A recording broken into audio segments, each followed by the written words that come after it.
Even with the selection limited to the most dedicated proponents of the end, Japan was home to over 100,000 devotees. Lino had seen the fate line, as well as Earth simulator predictions. Gaia could never anticipate her actions. And if she used her sacrament, Stigmata, she could create a 100,000 strong army that was hers to command, an army outside of the algorithm.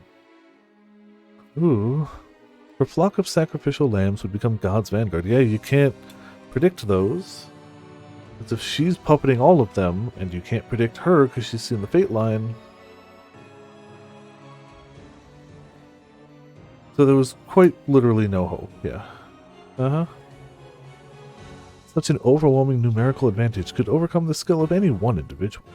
But despite having gone out of her way to prepare her lambs, she'd never had the opportunity to use all of them. And thus, just as the fate line had dictated, Asuma Soga had become a calamity.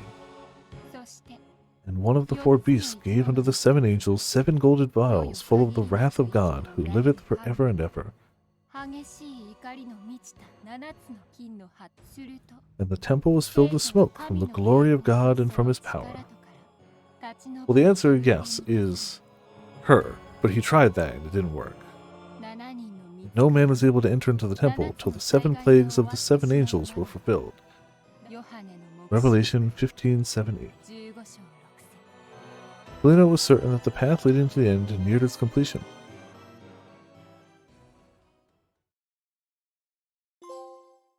Collapsing. Oh, okay.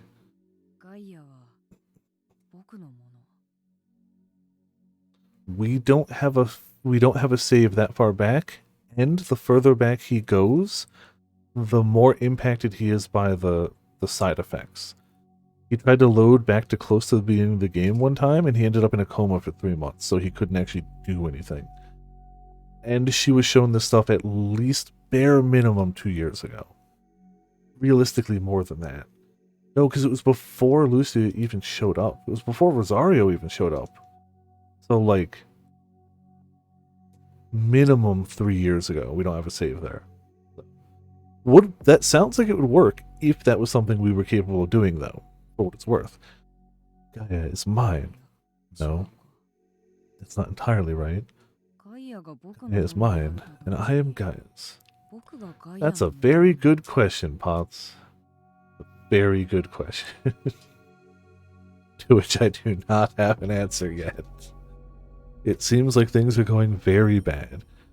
It honestly seems like our best hope is trying to somehow talk Asuma out of this. But that also might be a fully fruitless thing. Asuma Soga whispered as he looked down at his mother's corpse. Yeah, I don't think this is gonna... He felt someone had called out to him, but he ignored them and moved instantaneously to his private room. There were a few soldiers in here, but he deleted them the moment he saw them. Yeah, this could be a problem.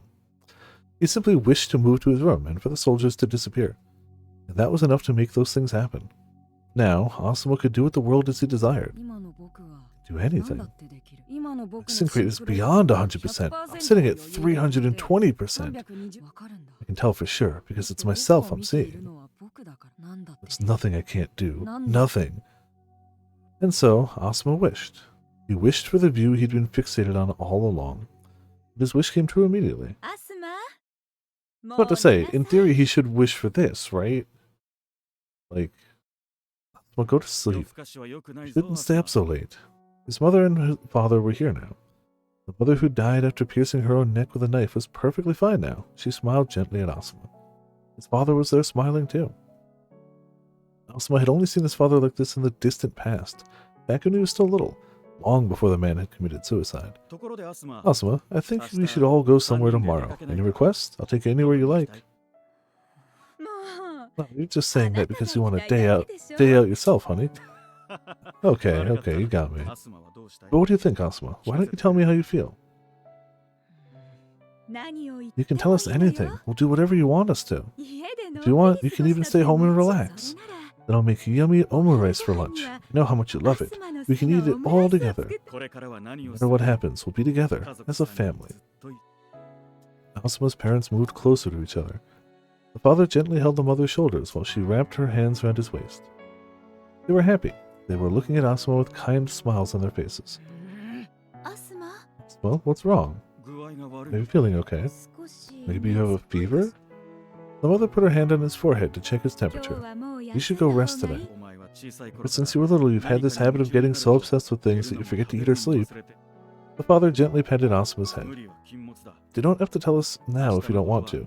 You can think about what to do tomorrow when it comes. おやすみなさ Good い night, Asuma. おやすみやすま Good night, Asuma. See you tomorrow.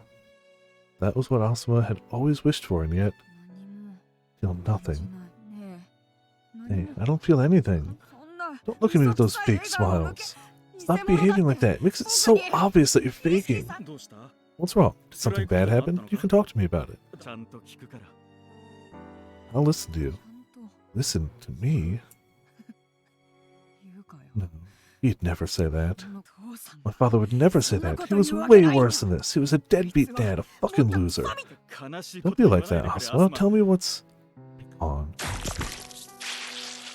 He simply wished for it to happen, and the father was torn apart, shredded to hunks of meat.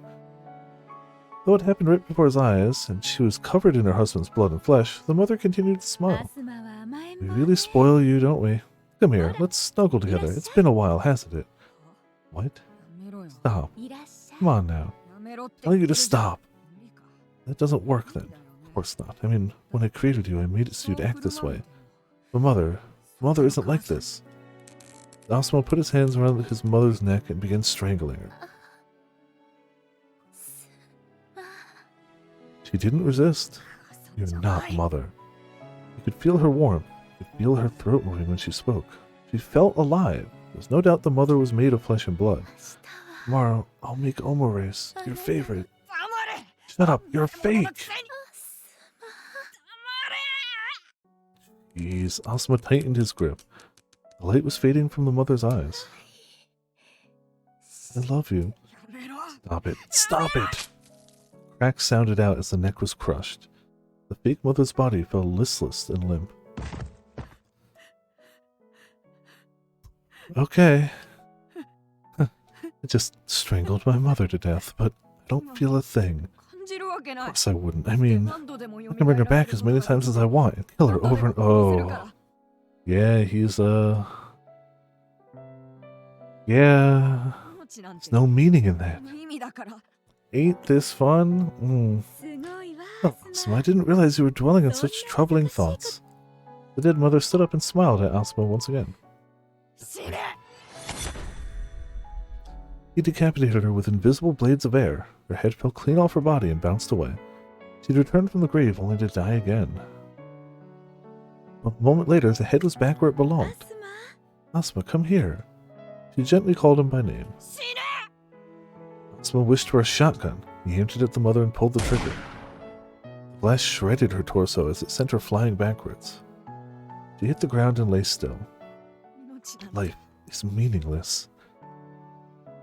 Asuma gently held his mother's corpse as he ア cried. スマ Why the tears, Asuma? There, どう there. して泣くの Oh, we go in. Despite the grisly hole in her front and the blood draining from her body, the mother lovingly caressed Asuma's cheek. He shook her hand off before thrusting a knife into her body. It was the very same knife she'd used to tear open her neck. 無意味だ Meaningless. It's meaningless, right? え I そうでしょ mean, even when I do this, I don't feel a 何 thing. も何も Nothing. 何にも Nothing at all. A spherical object rolled suddenly by. The moment Asuma realized it was a grenade, it exploded. After the blast, a dozen or so SFG soldiers hurried into the room. Their form was as tight as you'd expect from an elite unit of soldiers. ライノリーダー Rhino Leader, this is Alpha 1. We've made contact with Target A. Target B is also in sight. Engaging now. The soldiers' voices and footsteps sounded out from within the smoke. Asuma was unscathed by the explosion, simply because he wished to be. 目標へ Target A is unharmed. 今ので死なな And he いだ did nothing. ソガアスマ Asuma, drop the weapon and move away from the woman. Hey, he has a shotgun. The soldiers shouted. Asuma found it annoying. He wanted the smoke from the explosion to clear, so it did. And now that he could see, he looked right at the soldiers. アルファ各員 Alpha team, terminate Target A. Collateral damage to Target B is permitted. 撃て Fire! The bullets didn't reach him, though. Before they could each, one flew off in a random direction, defying the laws of physics. They hit the walls and the floor and ricocheted off of them, but not even the ricocheted bullets found their target. Eventually, all the bullets froze in midair. どいてくれ Leave よ me alone. The floating bullets then, without a sound, turned to face the soldiers and accelerated to immense speeds. The men, unable to escape in time, were riddled with lead and reduced to lumps of meat. The soldiers who opted to take cover instead of running continued attacking despite everything. A wire grenade flew towards him. It caught him and fixed him to the wall behind him. The wire transmitted an electric shock of lethal voltage. The shock should have triggered convulsions, but it did nothing to Asuma. He wasn't even twitching. In fact, he absorbed the electricity from the charge and coated himself in it. 僕に Just leave me alone. だよ Years of degradation befell the wire in an instant, and it fell like useless scrap. The scent of burning filled the room. An immense amount of electric energy condensed above Asuma's head. He's learned had a spirit bomb. We are in trouble. It drowned out the noise of the surroundings. A moment later, all sound cut to silence.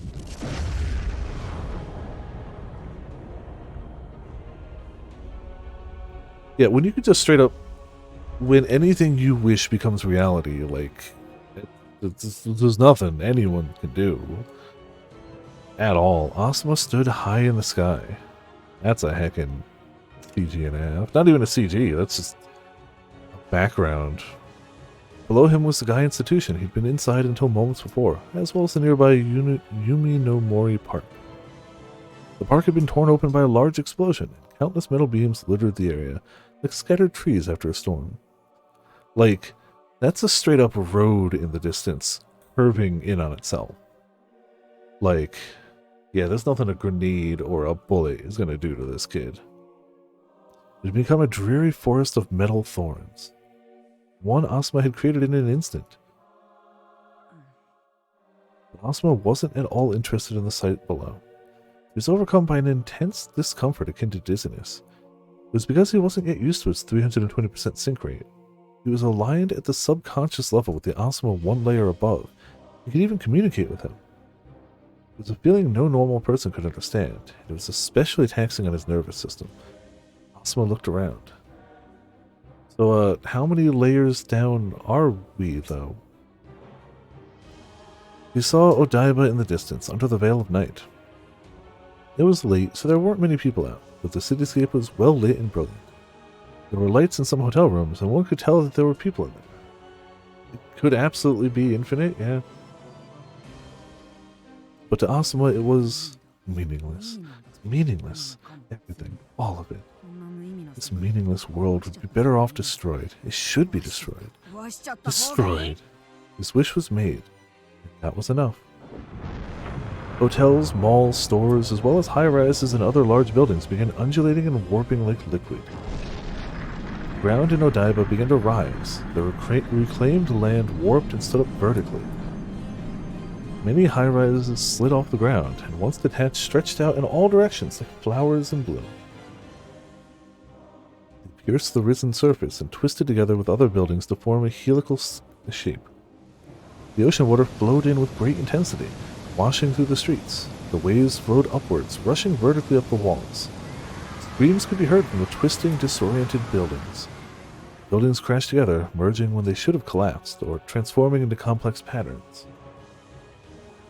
The sound of creaking metal echoed eerily through the darkness. Yeah, that's fair. That's fair. But I feel like this is, well, this is absolutely their doing. But it's more than just that, but it is, if it wasn't for them, this wouldn't have happened, for sure. For sure. The lifted surface folded, flipped, and began to fall. Odaiba had come to resemble one of Escher's trompe-l'oeils. I don't know French, sorry. It was impossible to distinguish up from down. Martus Cornelius Escher. Ah, I never knew what the MC stood for. There you go. Was a Dutch artist. He is known for his unique art involving optical illusions, impossible architecture, and changing patterns. Popular among his works are Drawing Hands, Sky and Water, and Ascending and Descending. I like Escher. Escher's got great stuff. No winning scenario. That's true. Well, she said she only had a few 100,000 in Tokyo. Or in Japan. But yeah, no, that's a worldwide. Yeah.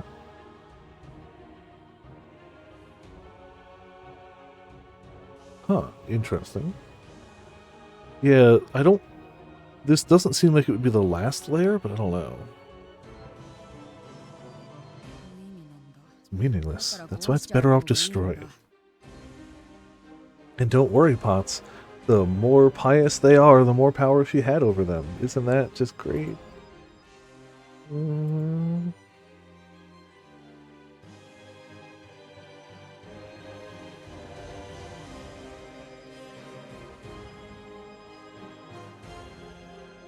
Fun thing. In the process of getting Pokemon Infinite Fusions to work on my phone, I also basically now have a program that can run RPG Maker games. So, yeah, no, well,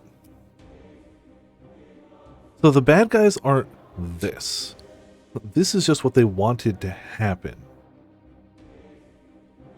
And now that this is happening, this pales in comparison to 1.6 billion people all under the control of one person. This is literally going to be a world-ending phenomena. Like, this is somebody who can, whatever he wishes becomes true because he can do that. So it might just be the comparison there. But like, yeah, don't get me wrong.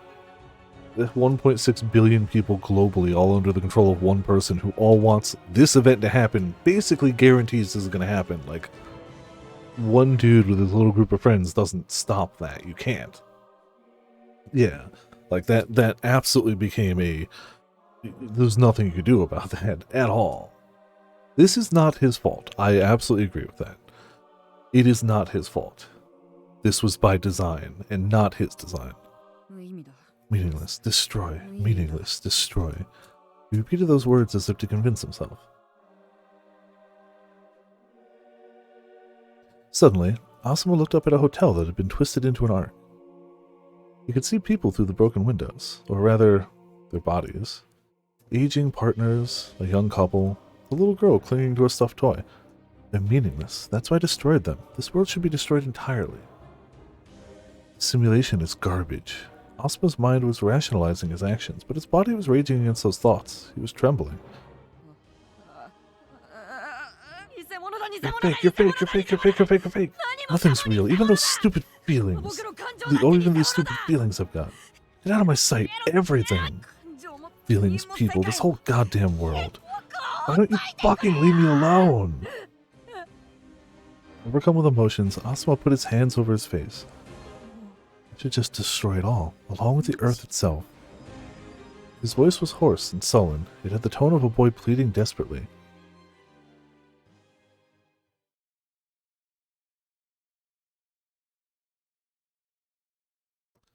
Oh hey, I guess we... Felt a cold breeze and lifted my head. I could finally see the sky. We made it outside somehow. The Gaia Institution had exploded and collapsed, so getting out through all the rubble was an ordeal. I looked around. Damn. The whole area was wrecked. Juno scowled in pain. I'd been holding her up. Enough. Let go of me already. Since she insisted, I sat her down where she stood. Explosions in Odaiba. Unknown, if accidental. We'll go with that. Her side was covered in blood, and her face was even paler than normal. When the explosion had happened, I was overwhelmed by flashbacks and found myself stuck in front of the cradle. If Juno hadn't appeared and saved me with her quantum teleportation, I probably would have been buried under that rubble. But right after we teleported out, I noticed the rebar jutting out from her body. Jeez. I mean, to be fair, she's utterly insane. And if the timeline continued on without all this destruction, would probably eventually kill us. Let's be honest here, she would probably kill us at some point. But man, still sucks. Like, this isn't your fault. It's always the chance this would happen. I knew the risks. It's because I always use maps for my coordinates. What's that stupid look? Don't act like you don't get it. Basically, if I jump around a place that's collapsing, certain obstacles aren't going to show up on the map. This isn't even that bad. I could have teleported inside a wall. Still, you've saved me twice now, so thanks. Don't get the wrong idea. I didn't do it for your sake. I don't want you dying and leaving Kent disappointed. I'll see you work yourself to near death, and then I'll kill you myself. Stand, and don't just stand there. Help me get this out. Yeah, that would really suck. I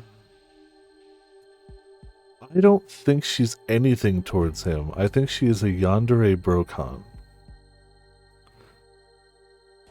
And I think he is stealing some of the attention of her brother. So he's going to die by her hands. Juno was still doing her tough lady act, but it was pretty clear her injuries hurt real bad. It looks like she couldn't even control her BMI properly. She probably struggled to teleport like that. I hadn't really given her a chance to brush off my help as we made our way out. But with things the way they were, it might have been impossible to get her some help or take her to a hospital. Yeah, saw someone waving at us from the distance. Nothing else around here was moving, so it was probably easy to spot us. Mama! Momo ran over to us, almost tripping over the rubble in her way. So glad you're okay. Juno, you're hurt. Magnitude 7 earthquakes strikes Tokyo's Koto ward. Relation to explosion unknown. Stop talking. Don't even look at me. What about you, Momo? Are you alright? Colin, I'm sorry, but I couldn't do anything again. You must have been talking about Asuma. He was right there. I could reach out and touch him, but why is it that all I can ever do is watch? No different. Sorry I couldn't keep Asuma's mom safe. I loaded so many times, but I explained to her that the more I loaded, the worse my flashback attacks got. Can't sit idly by when someone's in need. My ass. I couldn't do anything. Fucking suck. You've been struggling, haven't you? I can't imagine they would be a fun time now. Momo hung her head like she felt guilty. Suddenly there was an intense rumbling in the distance. It sounded like the world was ending. The noise is coming from Odaiba. Even from here, I could see Odaiba's high-rises twisting like living creatures, splitting apart and rising into the air with the reclaimed land. It's surreal. What's going on?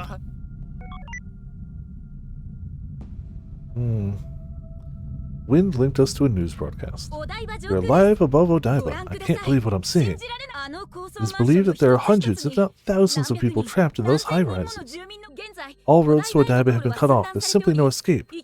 Earthquakes alter Odaiba landscape. The Prime Minister's residence is clinging onto one of the vertical surfaces. His helicopter is 120 meters above ground, but his residence is overhead. It is currently unclear whether Prime Minister Azumaya is even alive. A group of people protesting the development of Earth simulators gathered outside the residence last night.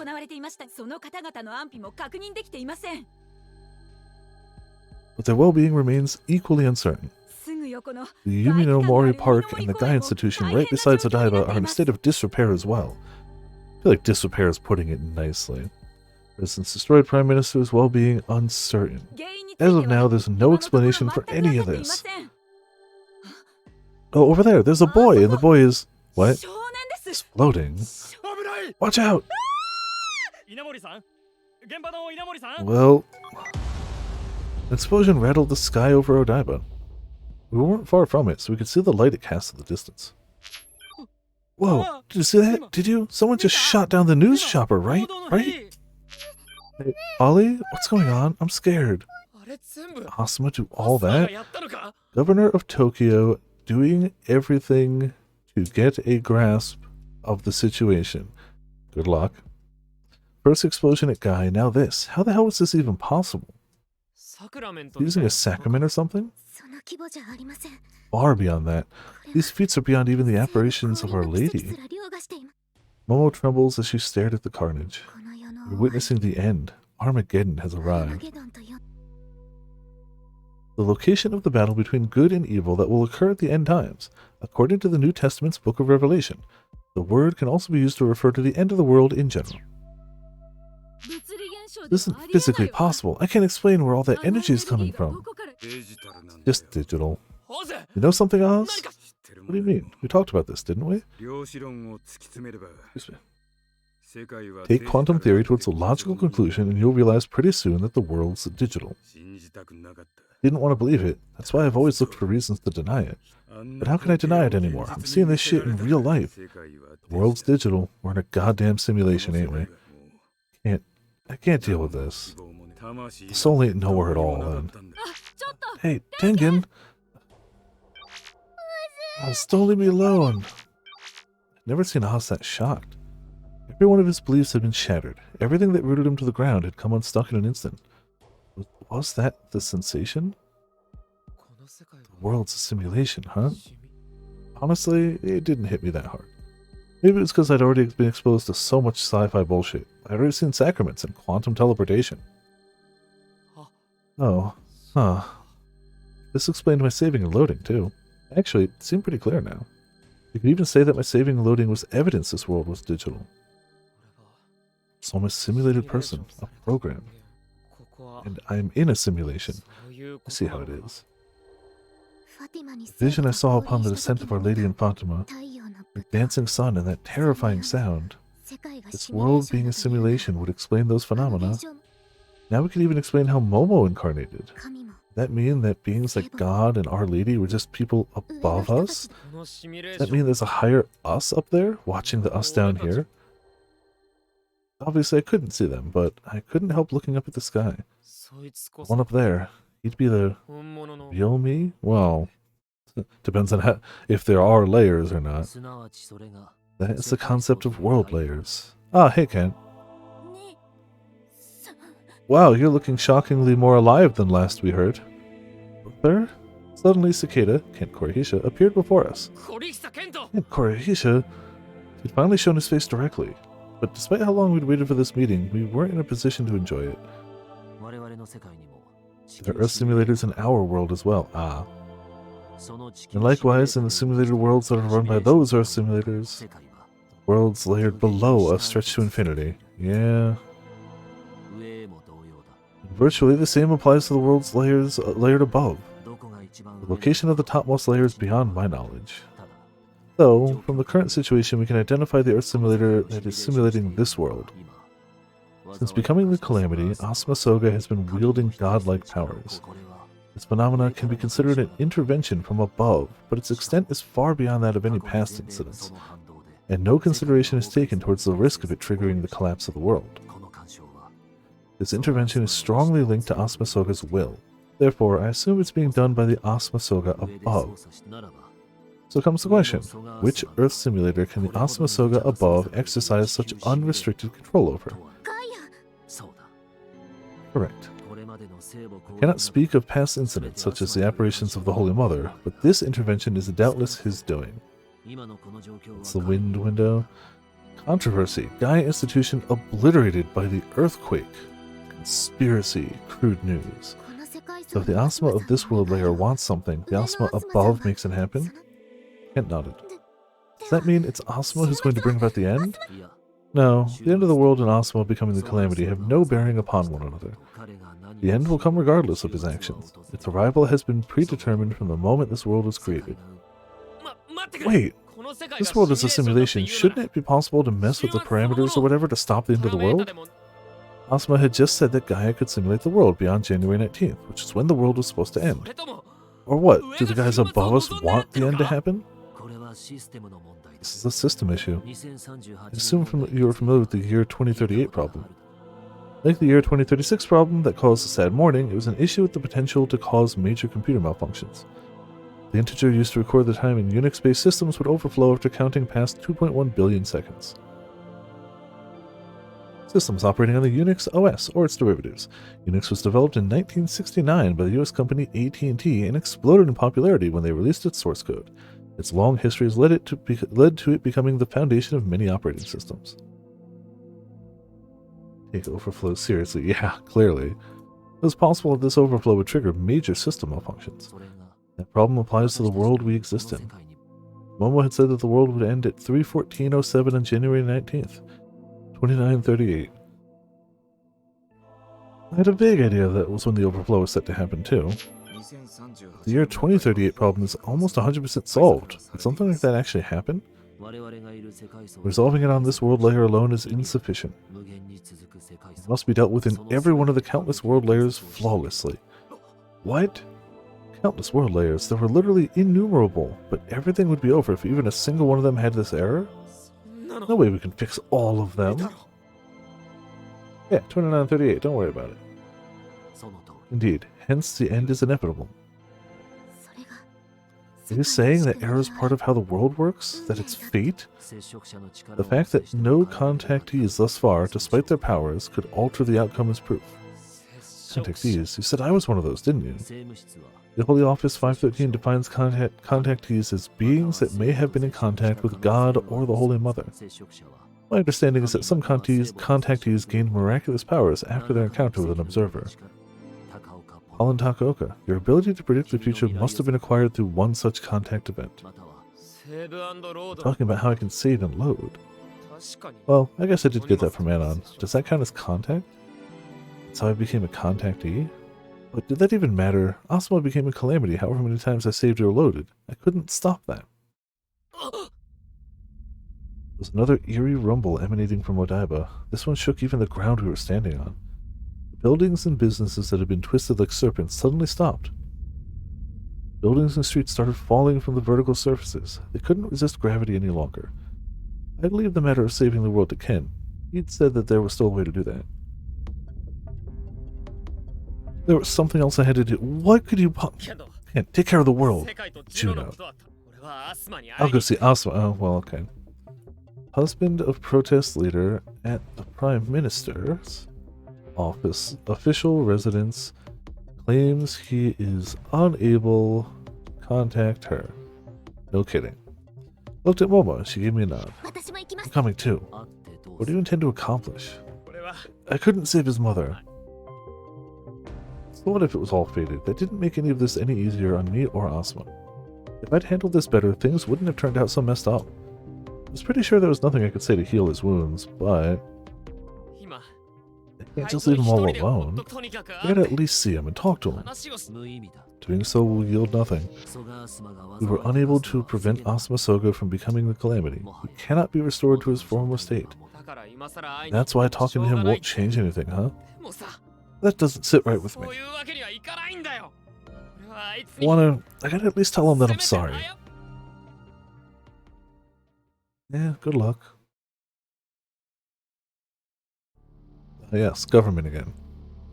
It was late at night, but the meeting room at the Ministry of Defense was full of people shouting. This operation couldn't have been a more spectacular failure. Not only did we fail to eliminate the boy, we left him completely unhinged. Yeah, it's almost like, screw you guys. The members of Project Gaia had been following the progress of the operation to seize the Gaia institution. But the outcome had been so disastrous they'd flown into a panic. You're telling me we should have just tightened the kid's leash? How could we have known this would happen? We couldn't possibly have anticipated these events. Yeah. He turned into a monster. This is outside the realms of human comprehension. I doubt there's anything we can do now. May have been a mistake to target the boy's life. We should have placated him. Then he could have been confined somewhere we could watch him. Easy to say that in hindsight. Quite sure that seeking a peaceful solution would simply have made the child more conceited. He was always impossible to control. If he'd opened up to the media, he would have destroyed both us and the government as a whole. Yeah, or maybe he could have been less paranoid, but you know. Well, wah, he could have told secrets about us. Wah. Well, now he's destroying the world. And now I know the bed music I'm going to start with next week for this. He has all kinds of information on us, down to the color of our underwear. Yeah, you wouldn't want that info to get out. Faced with that boy and Gaia, anybody's as good as naked. Not even the US president is an exception. Sorry to interrupt, but the US government is breathing down our necks right now. They're saying that if we don't take care of this immediately, they're going to dispatch not only the JUSDF, but the USMC too. Never! The day we let the US military conduct an operation in Japan is the day we should resign en masse. This is no time to be playing any mind to appearances. They just want to take Gaia and Soga for themselves. Without the Americans, how can we stop him? With the Americans, how can we stop him? It's also the rat who claimed that the Vatican was behind this mess. I could see them doing this. It's what they specialized in. Only we were more serious when they asked us to capture that girl. We could have avoided this. No? All that would have done would be guarantee this was going to happen. Whereas at least we had some small infinitesimal chance to try to stop it. I might have seen this coming if we used Gaia. Perhaps we should have asked Soga to show it to us. Poorly placed joke, but Mr. Sunahara, how did you intend to handle this? What do you mean, how do we intend to handle this? The Minister of Defense fell silent. He was usually composed, but on this occasion he didn't see him himself. His forehead was sweating, his eyes wandering, and his legs fidgeting. Retracting the order to kill Soga. It's the will of the Prime Ministers. The words he'd awkwardly blurted out invited a brief silence. Everyone was shocked. The shouting resumed a moment later, even louder than before. Retracting it will change nothing at this point. Is the Prime Minister simply trying to skirt responsibility? What if Soga comes to kill us? This matter won't be settled until he's dead. Being streamed live to the entire world. What would the world think of a country using every ounce of power at its disposal to murder a single child? Neither the public nor the international community would let us live it down. That's fun news for you. You're not going to be living for much longer anyway, so the army will contribute nothing more to this fiasco. But then how do we fix all this? If we knew that, we wouldn't be in this mess. The minister buried his face in his hands. The attempts to separate Gaia from Asuma had resulted in them losing Gaia entirely. Who would have thought? Maybe that was a bad idea, and you just want to take all the power for yourselves. Wah wah, look what you've done. Even if they wanted to predict the future now, they no longer had the means. As a result, they had no idea how to address this catastrophic situation. Oh yeah, roads are flying. They're trying to save face and their own lives. Anyone else, not one of them has been like, oh man, it really sucks that so many people are dying out there. They don't care. The situation was spiraling further and further out of control, but they could do nothing but watch.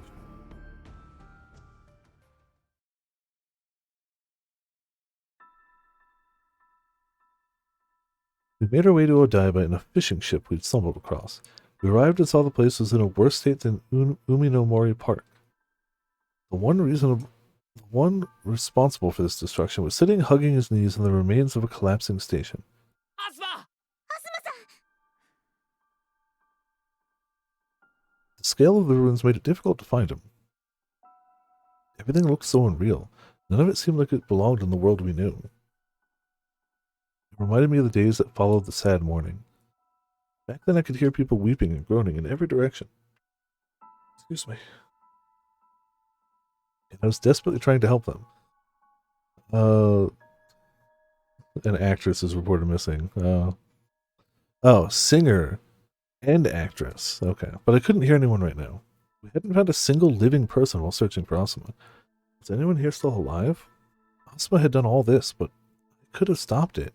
I missed my chance to prevent his rampage. I felt responsible myself, knowing I'd failed. Sorry, I couldn't protect your mom. If you're gonna hate something, hate me. Just don't hate the world itself, please. This is all I could do now. Doesn't matter. Doesn't matter anymore. I looked at him, but the confident, cocky boy who looked down on everyone else was nowhere in sight. Mother, the world, none of it matters. This world just makes me feel empty. I want to destroy all of it. Die by destruction. Terrorism suspected. Because it's a simulation? That's got nothing to do with it. It's because this world is trash. You're both trash for trying to save it. We're all just copies of the real world. The things you feel are just make-believe. Oh, but Lucia, you're different. Huh? You're the only one who doesn't exist in any other world layer. We're created by that Gaia above, created by people who are like gods to us.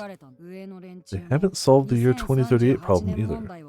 That's why Gaia began independent calculations in an attempt to solve it. It went through an unimaginable number of patterns. They found the simulation with the highest probability of success, then ran that simulation. That's the world we're in now. That's the world layer we're in. It's the only one with you in it, Lucia. Well, the probability of success is still so small it might as well be 0. But you are the god's last resort. Does that make you feel better about yourself? The end is coming anyway. They threw you into this world, Lucia, but not even you can write its course. That's why this layer is just another failure. Meaningless. Not even those gods can solve the year 2038 problem. Relatives and acquaintances unable to contact many Odaiban residents. Everyone's going to die. The system error is going to take us all back to 0. No one can change the world, not you or anyone else, so just give up and disappear. Momo. Asuma had told me a few hours ago that Momo hadn't shown up in the Earth simulations. That meant she was an irregularity unique to this world layer, kind of like an actual being sent by the gods themselves. You probably hadn't expected to learn about her origins here, here now. Even so, Momo didn't hang her head as she listened. Thank you for telling me why I'm here, Asuma. Surprised, but she just kept looking straight ahead. Just as I said before, it doesn't matter to me that God may have arranged each of my actions. JUSDF operation suspected at Gaia Institution before Odaiba's destruction. Even if my sense of duty and my feelings are artificial, I'll simply do what I want to do. Momo looked at me. I looked back at her and nodded.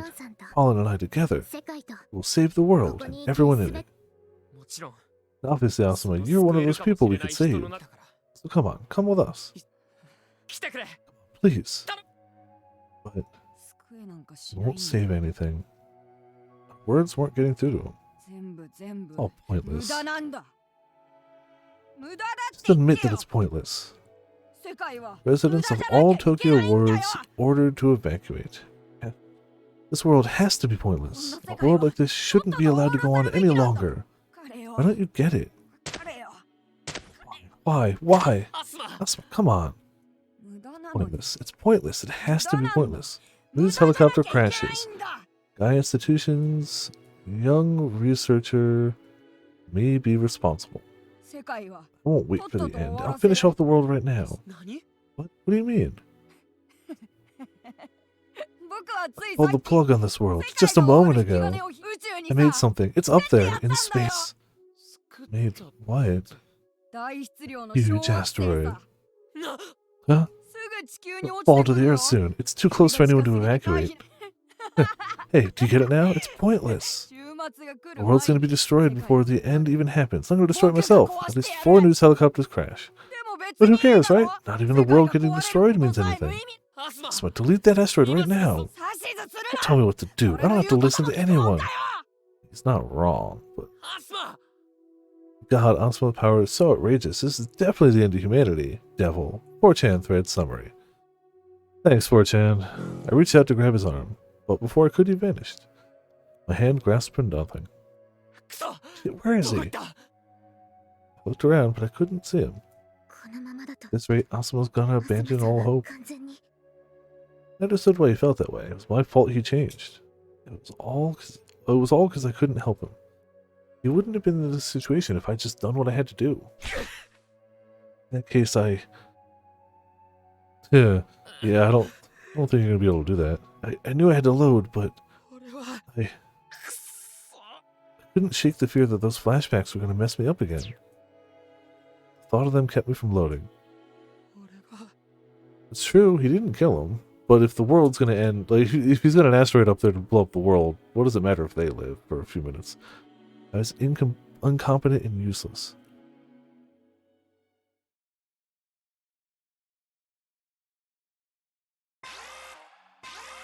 About half an hour later, a siren rang out inside my BMI. It made every one of my hairs stand on end. We've been trying to learn what we could about the asteroid, but hadn't gotten anywhere. Couldn't reach Oz either. The sound of that siren ringing out amidst the chaos was familiar. Didn't know if it was exactly the same, but it was like the one that I'd heard on the sad morning. It was the National Safeguard Siren. It was a siren used to alert citizens about imminent danger. Breaking news! NASA is conducting an emergency press conference in the United States. In the lead up to this conference, Chief Cabinet Secretary Sugo has declared that all citizens must watch it. If you know anyone currently sleeping, please wake them up and have them watch immediately. Oh, it's so late, but all the billboards in Tokyo are on. Wait, no, it's not just Tokyo. They're on everywhere in the country. All news media have canceled their programming to show the press conference. I checked 4chan, social media, and video sites. It was clear everyone was panicking after seeing NASA's press conference. Can't even imagine what it would possibly say. About an hour ago, we confirmed the sudden appearance of an asteroid within the moon's orbit, about 330,000 kilometers from Earth. We named this asteroid X2038, of course. It is roughly 3,000 meters in diameter. We have concluded from its brightness that it is a siliceous asteroid. We were unable to see the asteroid until now. It managed to elude even ATLAS, short for Asteroid Terrestrial Impact Last Alert System. ATLAS is exactly what the name implies. It observes the sky using telescopes and warns of any celestial bodies on a collision course with Earth weeks before they arrive. Developed and operated by the University of Hawaii's Institute for Astronomy and founded by NASA, its observations began in 2015 and were further improved in 2017 with the use of a second telescope. There are plans to establish a total of 8 such telescopes in separate places all over the globe to ensure 24/7 observation of the sky no matter the weather.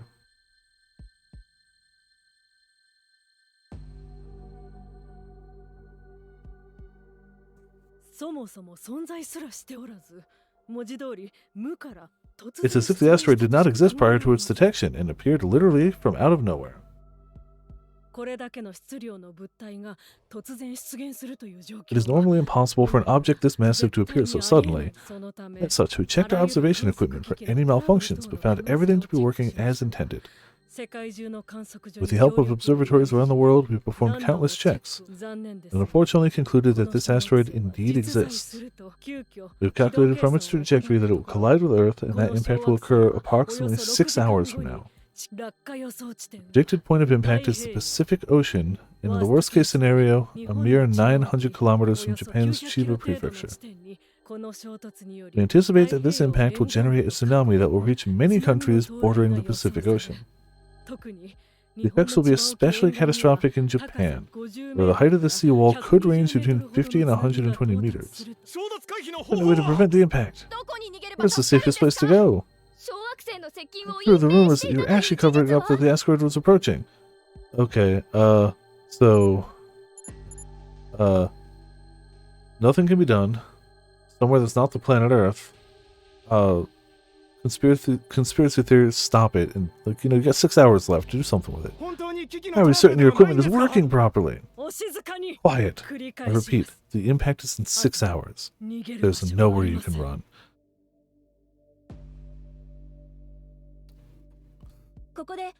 We have a live broadcast from the White House. Everything NASA has just explained is true. This will be the greatest disaster in the history of mankind and will cause the deaths of hundreds of millions. It's unclear how many people will survive. This will be the greatest trial humans have ever faced. Don't worry. If anyone survives, you got what is it? 2 weeks at this rate? A week and a half? Right? But please, try to remain calm. Help us all.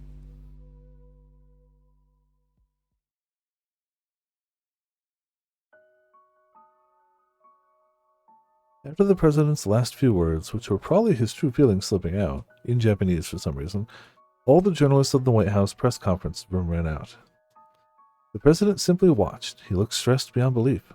I knew that would only cause more panic. The world will be consumed by chaos unless we do something. What we need is... We can stop this, right? Tell me we can, please. Ken wasn't here, but Momo desperately called out to him anyway. He actually appeared. Unfortunately, the specific event of Asuma Soga materializing the asteroid was not part of the Fate Line's prediction. Therefore, at this point, I have no countermeasure against it. NASA announcement. Large asteroid. Oh, crash? Yeah. So that's what we just saw. Large percentage of my resources is being allocated for my plan to save humanity from the end. Take action to eliminate Asuma Soga. The asteroid still needs to be dealt with. That I cannot do. Eliminate? You'll kill him? If the calamity that is Asuma Soga is left unchecked, humanity cannot be saved from the end. Even if you eliminate him, the asteroid will still cause mass destruction. If we can't do anything about it, we'll have to stop it ourselves. 小惑星の衝突 Reporting an asteroid impact. Besides Asuma Soga, the only other individual with the potential of accomplishing such a feat is... Can't look straight at me. 高岡ポロ You, Paul and Takaoka. 君だけだ What? いやいやいや You're not making any sense. There's no way I can do that. Up until now, I'd used my saving and looting to make the impossible possible, but now I knew that stuff came at a cost. Also, this was way wilder than anything I dealt with so far. It was a goddamn asteroid. 無理だって Yeah, I couldn't even save Asuma's mom. ポロンさん Momo grasped my hand. 協力しましょう Let's do it, all of us, together. みんなでもう私はいつだって役立たずで I'm the useless one, and I'm always relying on you, so maybe I'm in no position to say something like this. みんなで But I think we should all work together and do whatever we can to stop it. そうすれば I'm sure that it'll work out. We'll figure something out. 無理だ There's no way. ポロンさんこれまでと Dealing with something on a totally different scale to everything we faced so far. It's too much for 違い us. すぎる I gently let go of her hand. I couldn't even save Asuma or his mom. How was I supposed to handle a global crisis? There's no way.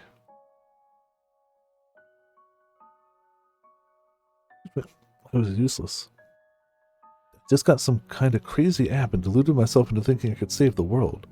小惑星衝突 Stop the asteroid threat and we'll have a chance of survival. 次世界を救うため Your success would let me suit my final plan and set my final plan in motion. Not that I can fully guarantee its outcome, of course. 100%の全ての世界層で My aim is to cause a world line collapse, which should lead to a universal fix of all world layers. To accomplish that, 神として世界を rather than hacking into our own world as gods, we must hack into God's world. ハッキングすること The gods. それならば Only through this can the end be averted. 回避だから高岡ポロ Paul and Takaoka, that is why. 小惑星 The asteroid impact must be stopped at all costs. ポロンさん He already put out one, but it's fine. Paula? 無理だって Sissy, I can't. Behold. I shall hack God. Yeah. That's the plan. I mean,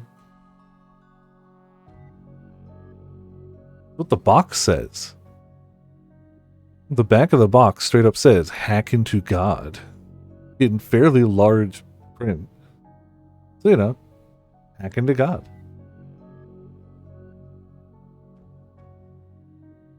I loaded so many times and I still blew it. I knew the same thing would happen if I tried this time. I mean, I didn't know the context for it, but yeah.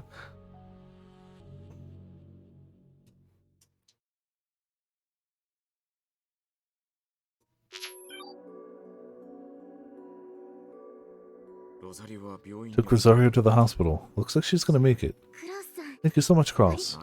I'll mention it. Just looking out for my own. Yeah, no, there's no way. The traffic's crazy here. Everyone's desperate to evacuate.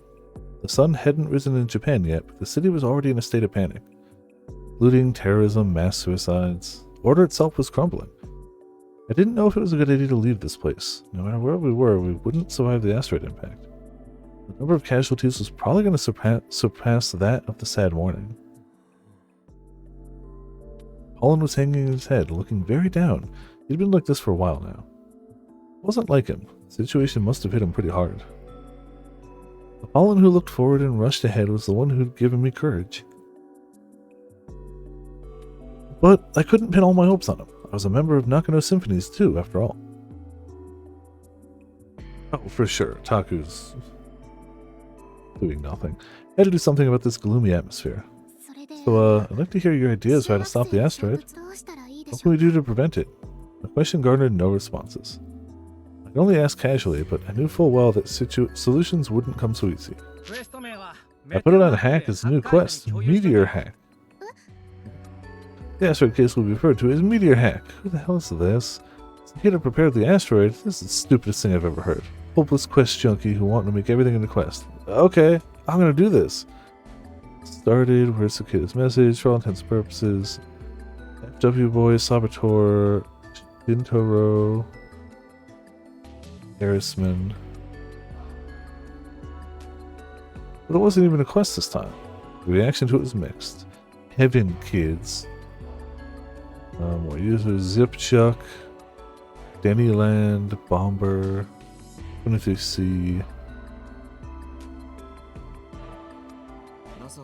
NASA said nothing could be done about it. The asteroid's way too close. It could have been stopped if we'd known about it earlier, but this whole situation is irregular. 小惑星の大きさは The asteroid is 3,000 meters in size, right? Yeah. Couldn't really fathom how dangerous that was. Let's look at impacts from the past. One of the most famous impacts, the Tunguska one. An explosion that occurred near the upper stream of the Podkamennaka Tunguska River in Russia's Siberia region on June 30th, 1908. It was widely believed to be the result of a meteor impact. It is said to have burned forests as far as 30 to 50 kilometers from the center of the explosion and shattered windows as far as 1,000 kilometers away. With Russia just coming out of the Russo-Japanese War at the time, and the instability of subsequent events, the site was not properly investigated until 1960. In 2013, a group composed of Ukrainian, German, and American scientists examined the local ground from that time and found minerals that were most likely part of the asteroid, leading them to claim that it was indeed an asteroid impact, but it is not yet wholly confirmed. It happened in the Siberia region of Russia in 1908. There was an unidentified explosion high in the air, and trees within the 30 to 50 kilometer radius caught fire. Apparently, the shockwave was so strong it shattered the windows of houses up to 1,000 kilometers away. Never ready for Russian. Ever, ever, ever, ever, ever, ever.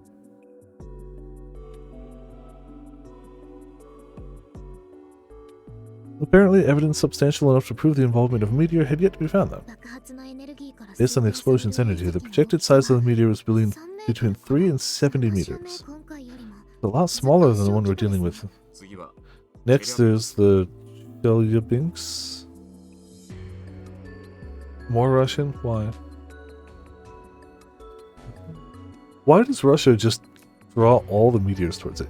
A meteor that entered Earth's atmosphere near Russia's Chelyabinsk Oblast on February 15th, 2013. It was the first ever confirmed meteor that caused major damage to people and their property.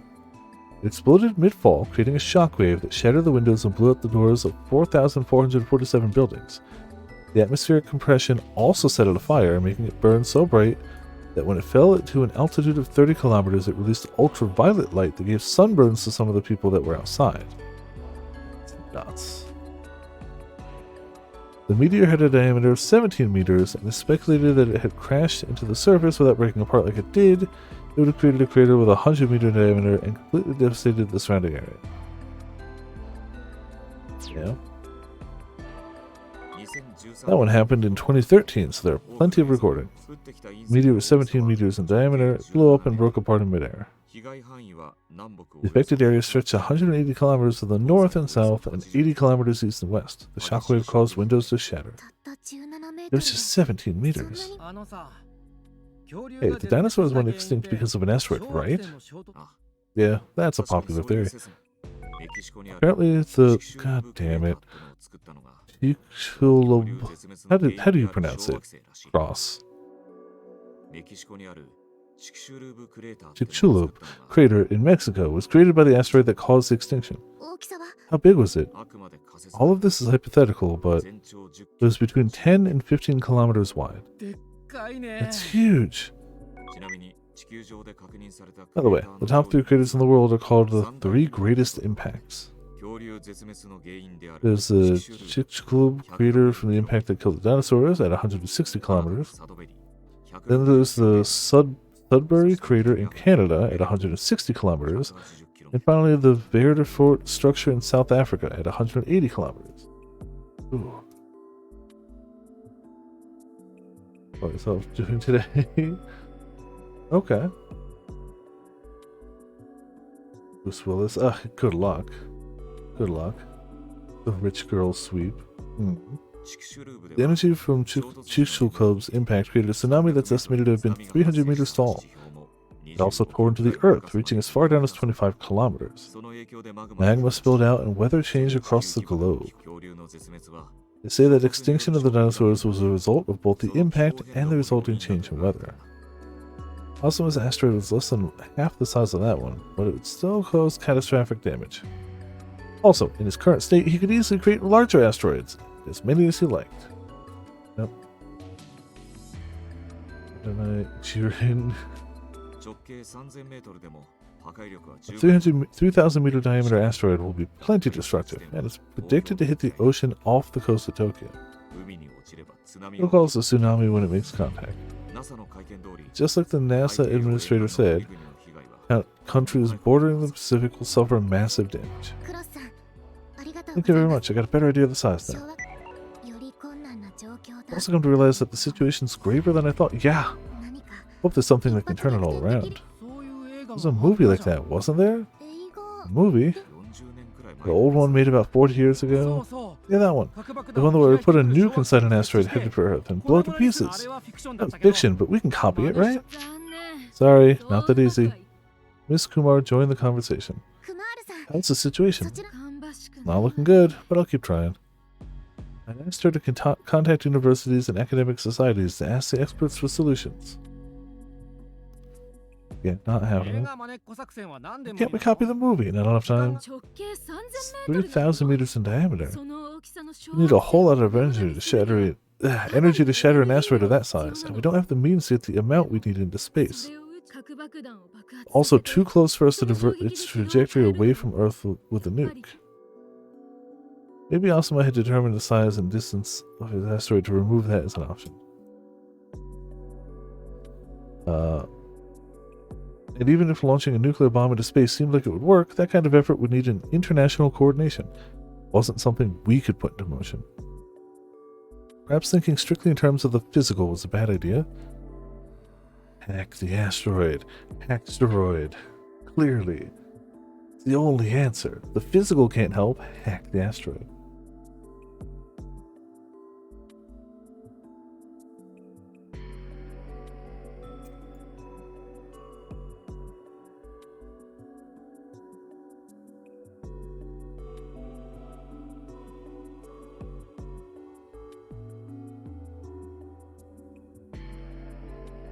Gotta input the Konami code when you hack God. Hey, what would happen if Kent eliminated Asuma before it hit? What do you... Wait, that's a good question. Asuma was the one who created it, right? If he disappeared, wouldn't the asteroid disappear with him? Why? It's been created, unless his final dying thought was, you know, maybe the asteroid was a bad idea. Two are independent of each other, yeah. It's already been created. The only reason I am undertaking the elimination of this world layer's Asuma is to prevent any further global-scale environmental manipulation from occurring. Just DDoS God. Currently, Asuma Soga is highly synchronized with the Asuma above, enabling the two to have mutual awareness. Means what Asuma wishes for in this world is perceived by the Asuma above. It was Asuma in the upper world layer that created the asteroid, not the one here. Therefore, even if the Asuma in this layer were to die, the asteroid would not disappear with him. And the same holds true for the Asuma above, under the assumption that we somehow managed to eliminate him. The only way to delete the asteroid is to have the Asuma above alter Gaia's parameters. Yeah. Means all we can do now is pray to God, huh? Holland was right. This really was too great a task for mere humans. I knew that. I fully understood it. Surely there was something we could do.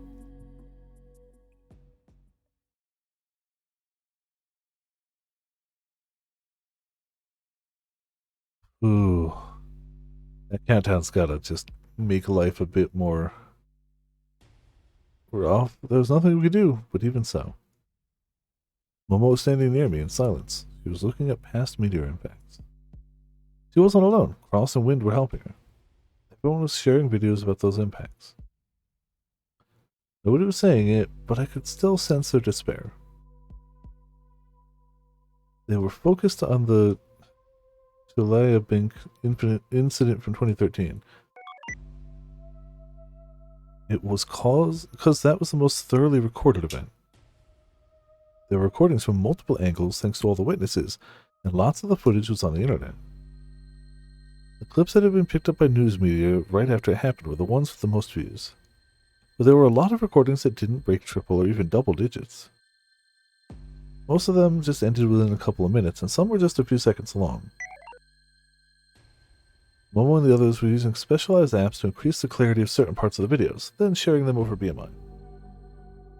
They've been doing that for a while.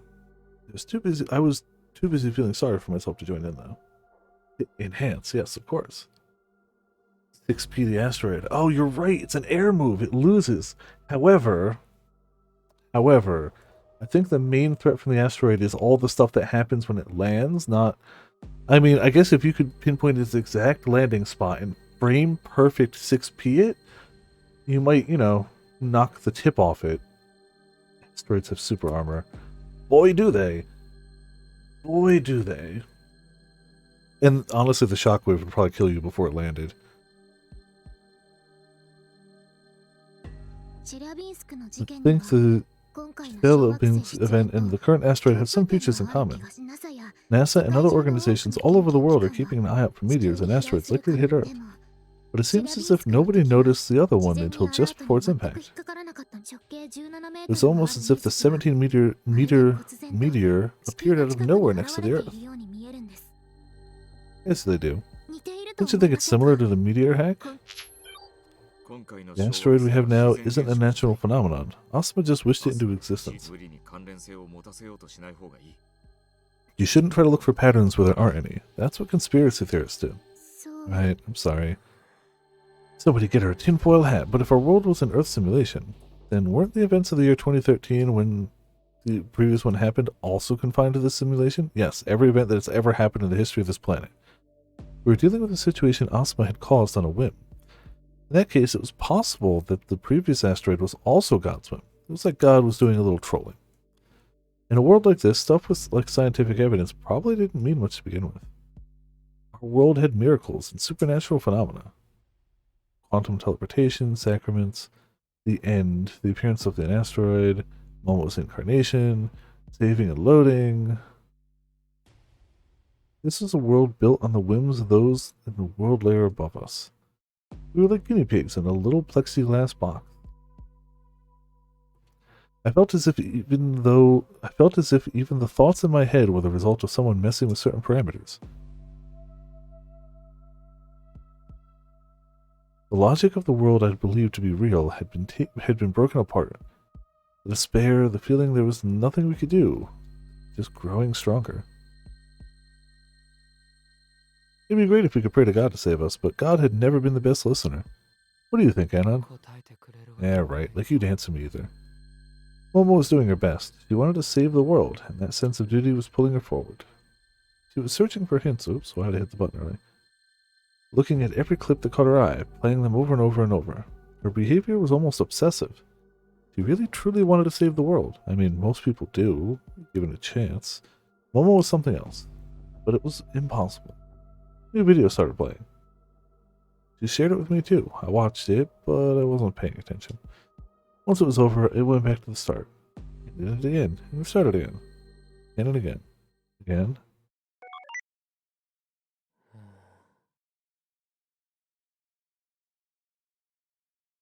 I noticed something about the video.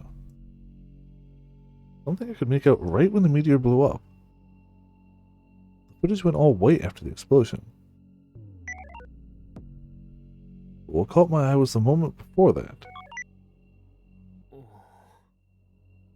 Played it again.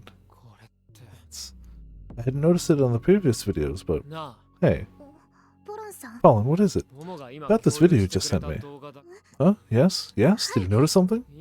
Right before the meteor explodes. Looks like you get hit by something that flies up from behind. Something even faster than the meteor itself. Can you see it? Ah, a smaller, faster meteor. That's the plan. No, really? It's in 2010 quality, so it's hard to tell.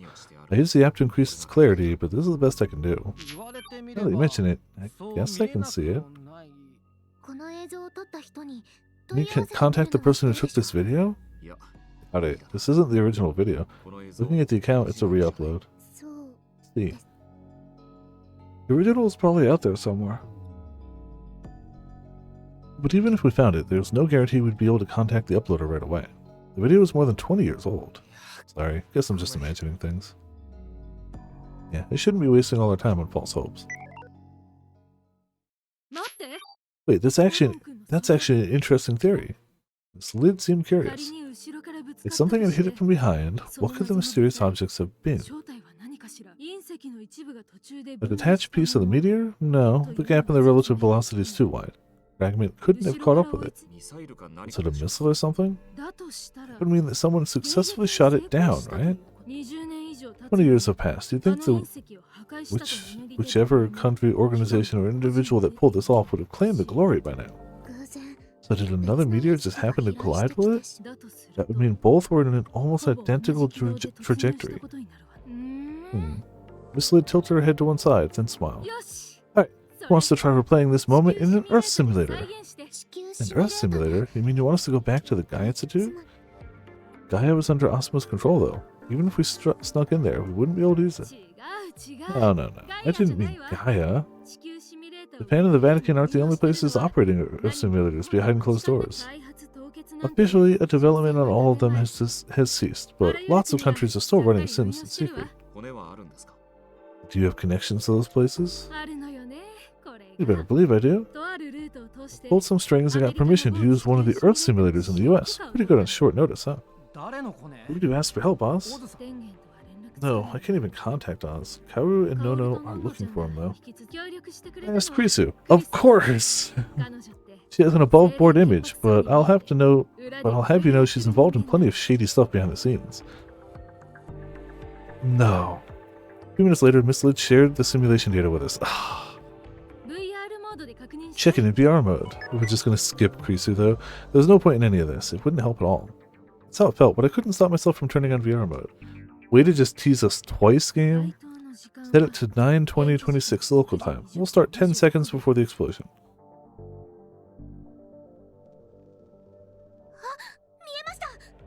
See it. うわ Oh, Agoko was heckin' right. 通りじゃん It's possible that by pulverizing the meteor, the object reduced the lethality of this event and saved lives. 飛来物の正 What could the object be? I don't know. We need to analyze it more thoroughly, but there's no time for that. But I can say it's something that might qualify as supernatural. でも But それが what 分かった about んだ it? って What does it ど help? うなるって言うんだ If it's just one detail from a past event, 今そこにあ it る doesn't even hint at a solution to the asteroid coming at us right now. あの核爆弾を宇宙に If there's no time to 運ぶ launch 時間がないな nuclear ら bombs into space, perhaps we could use something that's already in space. 何か Like what? これは This might be an absurd idea, but couldn't we make use of all the space debris in Earth's orbit? Yeah. Perhaps we could use the SA4D too. 実現可能 Would 性 that に be ついて feasible? チェリャビンス So you're thinking of recreating Chernobyl's? Everyone fell silent. Momo was right. It really was an absurd idea. クマールさんがさっき言った通り Little Miss Kumar said the odds of something like that happening. We're talking about a supernatural event. はい That's true, but if we try to reproduce all the conditions and get every variable right, it could work, couldn't it? Felt like Momo was losing her cool. She was clinging onto a scenario with next to no chance of it ever happening. There was nothing to it. The whole idea was false hope. The thing hurtling towards Earth this time is far larger than the one that exploded last time. As mentioned, it would take an enormous amount of energy to pierce and destroy the asteroid. Not sure there's debris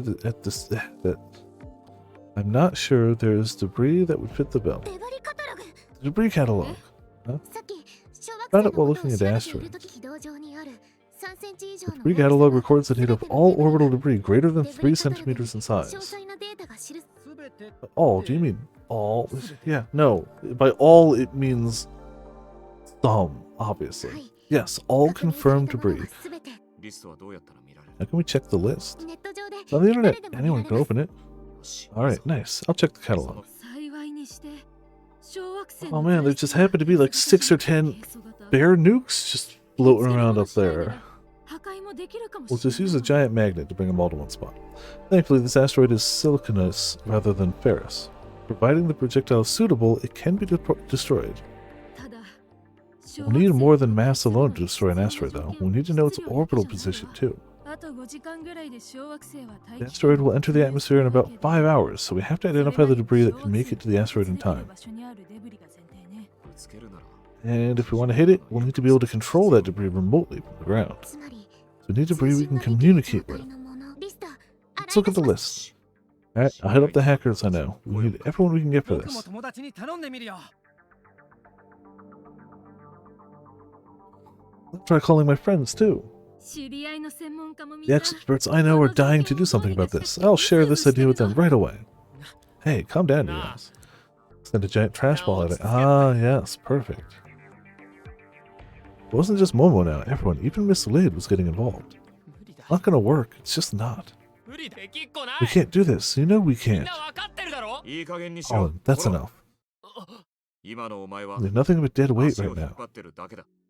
やるべきことを果たせ You ず。 couldn't do what you had to do, and it broke you. I get how you feel, so shut up for now. 少なくとも The rest of us right here are still trying our 馬鹿げ best. ている。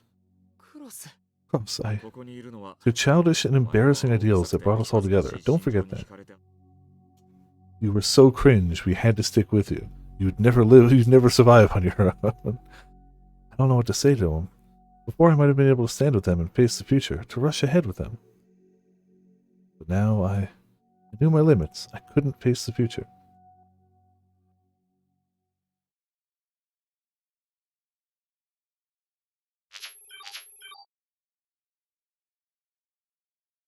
After about half an hour, Miss Lid contacted us again. Listen up, everyone. We found debris that tick our checkboxes. Huh? Indeed. Some experts helping me, and I even got to use a QCDC again. I had a little help from Amadeus, too. You mean Kent? No, Risu. Anyway, man, you're gonna keep name-dropping her and not show her, you bastards. Anyway, I got some of the world's best brains on this, and they managed to find some debris that could do the trick. Seriously? We won't be using actual debris, though. We're going to borrow satellites from the Estrella project? Estrella project? You know about the space elevator that's being built, right? Oh, it's a terrible idea. Oh yeah, there was one under construction in the Pacific Ocean. They're already sending material for it up on a regular schedule. It's being used for space resource development missions. Still in proof of concept phase. The Estrella project is one of them. Its mission was to use satellites to tow lots of small asteroids from the Apollo group closer to Earth. The asteroids are metallic and about 500 meters in diameter. Then, in the future, asteroids collected this way could be used for further development, huh? That makes sense. Must be proud right now. And the satellites used for this proof of concept, Estrella 1, 2, and 3, all happen to be stationed at the space elevator's orbital platform. So that meant the idea is to crash them into X-2038 along with the asteroids they towed over. If the calculations are right, the impact would be in relative distance, 50,000 kilometers from Earth. Calculated all that so quickly, that's amazing. Miss Lid didn't look too excited. Didn't seem like this strategy alone would resolve the crisis. But that impact wouldn't be enough to outright destroy X-2038. Even if things went according to plan, only about 40 to 50% of the asteroid would be destroyed. Scattered pieces would still be enough to cause major damage. It wasn't going to be that easy, huh? That's why we're looking into another plan, too. One utilizing the Space Guard system. It's the space defense system deployed by the JUSDF. Space Guard. Oh yeah, that sounds familiar. The JUSDF Space Force set that up themselves while the G26 nations deployed the SA-4D. Space Force, yep. Oh, what quest that, Pots? Though unlike SA-4D, the Space Guard used large missiles placed in orbit, which seemed relatively simple. There are 9 Space Guard missiles that can intercept X-2038. They can be used as a follow-up to the Estrella stats. And all of that would be enough to neutralize even a 3,000 meter asteroid, huh? Though, no matter which strings I pull, I can't find anyone who can contact the Space Guard's HQ. It's looking like have no choice but to hack into it. The security there is no joke either, so it'll be a race against time. All Tokyo wards predicted to be destroyed. Asteroid. Impact. Wow, thanks News. Ken could probably handle it, but he kinda had his hands full, didn't he? I want you to kill 10,000 monsters. Oh, okay.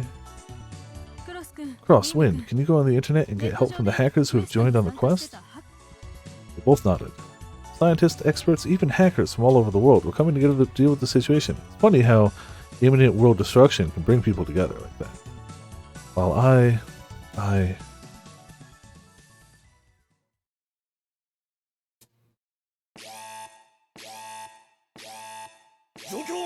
Status report, what's going on? The ABMS is being hacked. It's refusing to respond to our commands. short for Advanced Battle Management System. Used by the Air Force, it's a cloud-based system that connects not only units on land, at sea and in air, but also military satellites in space. ABMS can instantly integrate with the vast amounts of data collected from all its sensors, greatly improving the precision of its situational awareness in combat. And I forgot the 3 great impacts. The 3 largest asteroid impact craters. Chicxulub, time of impact 66.43 million years ago. Location northern Yucatan Peninsula, Mexico, diameter 160 kilometers. Sodbury, time of impact 1.849 billion years ago. Location Ontario, Canada, diameter 160 kilometers. Verderfort, time of impact 2.023 billion years ago. Location Free State, South Africa, diameter 180. Timer starts. I retired at 9901. Now I want to finish. I want you to help me kill 99 now. I have 30 minutes to live. Oh, okay. That sounds like crosscode just condensed into one quest. What? How could someone take over the Air Force's battle management system? This can't be happening. No average hacker could break through the system's security. It's the very foundation of the army. I should really stream Crosscode one time. It seems like a very happy and uplifting game. That definitely wouldn't be depressing and sad at all. It's perfectly good. I've never actually played it, but I hear very good things, and I know the basic premise. And I own it already. Analyze the situation and take back control. Also, connect me to the Minister of Defense. What's happening? We have an emergency. There's many emergencies. I can't even contact the Prime Minister. What is it this time? Someone has taken over the Air Force's management system. We've lost control of it. What? What does that mean? We no longer have control over our unmanned vehicles. They're in the hands of whoever commandeered the system. They might attack indiscriminately, even civilians. They can even cross borders and wage war on other countries. What? Japan alone is host to about 500 of these vehicles. We have no means of stopping them. Man, it's so great when people put all of their things into one system, and then that system just gets hacked, and it's like, well, we can't do anything. It's entirely out of our hands. There's nothing we can do. Everything is over. We never expected that the one centralized thing would ever get hacked, so it's done.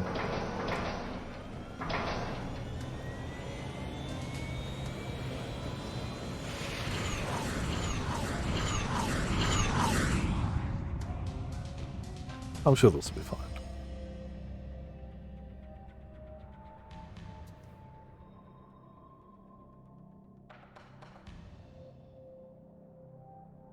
The 20 MQ-67A units at Misawa are scrambling, but Misawa issued no order to sortie. The 15 units at Hayakuri have scrambled as well. We've lost control of over 30 more. So far, Chitose, Matsushima, Iruma, Komatsu, Komaki, and Miho have reported that their MQ-67As can no longer be controlled.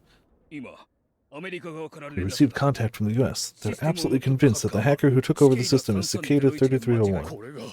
So we're in the hands of a wizard. Alright, this is something about JUSDF commander. So we're in the hands of a wizard. What is he after? All units are heading towards Tokyo. Doesn't seem that he intends to intercept the asteroid, though. Control, we have completed analysis of the target coordinates set for all MQ-67As. Put them on the monitor. Let's see, their target is Sumasoga.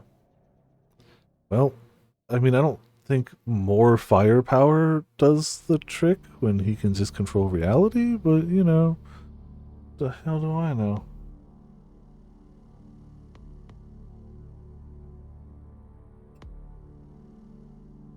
I mean, maybe for like your hubris, he just makes another asteroid just to be like, screw y'all.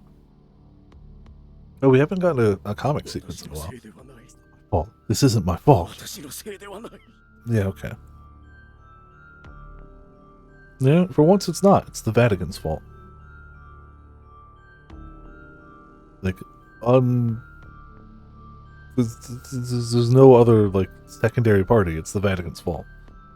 I'm not responsible. So go right ahead. Kill him. Huh, technically, his blood's not on my hand. Kill the kid. I mean, but like, alright. Unless you somehow catch him unawares, I can't imagine it working.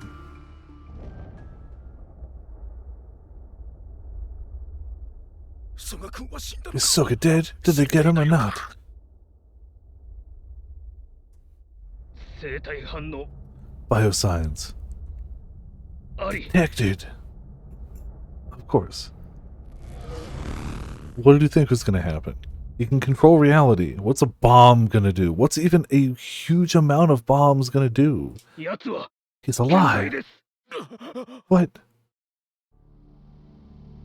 An error has occurred in the system. An error has occurred in the system. An error has occurred in the system.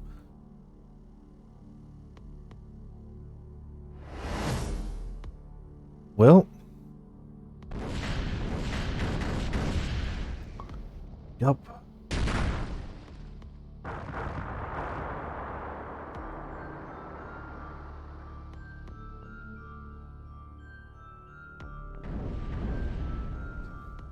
So that plan didn't work. Damn you, monster! I feel like Cicada has to have some other plan. Like, that can't have been his plan. He has to have known that, oh, I'll just send, like, 100 bombers at him. At the same time, news broke around the world that the Pope was about to make an emergency statement.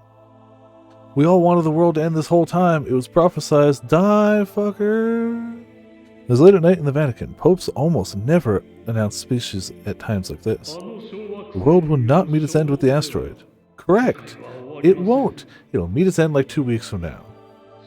For that is not the will of our Lord. Pope's speech opened with the promise of hope. But the man had more to say. The true end shall come approximately 11 days hence. We were granted this truth by Our Lady of Fatima some 130 years ago.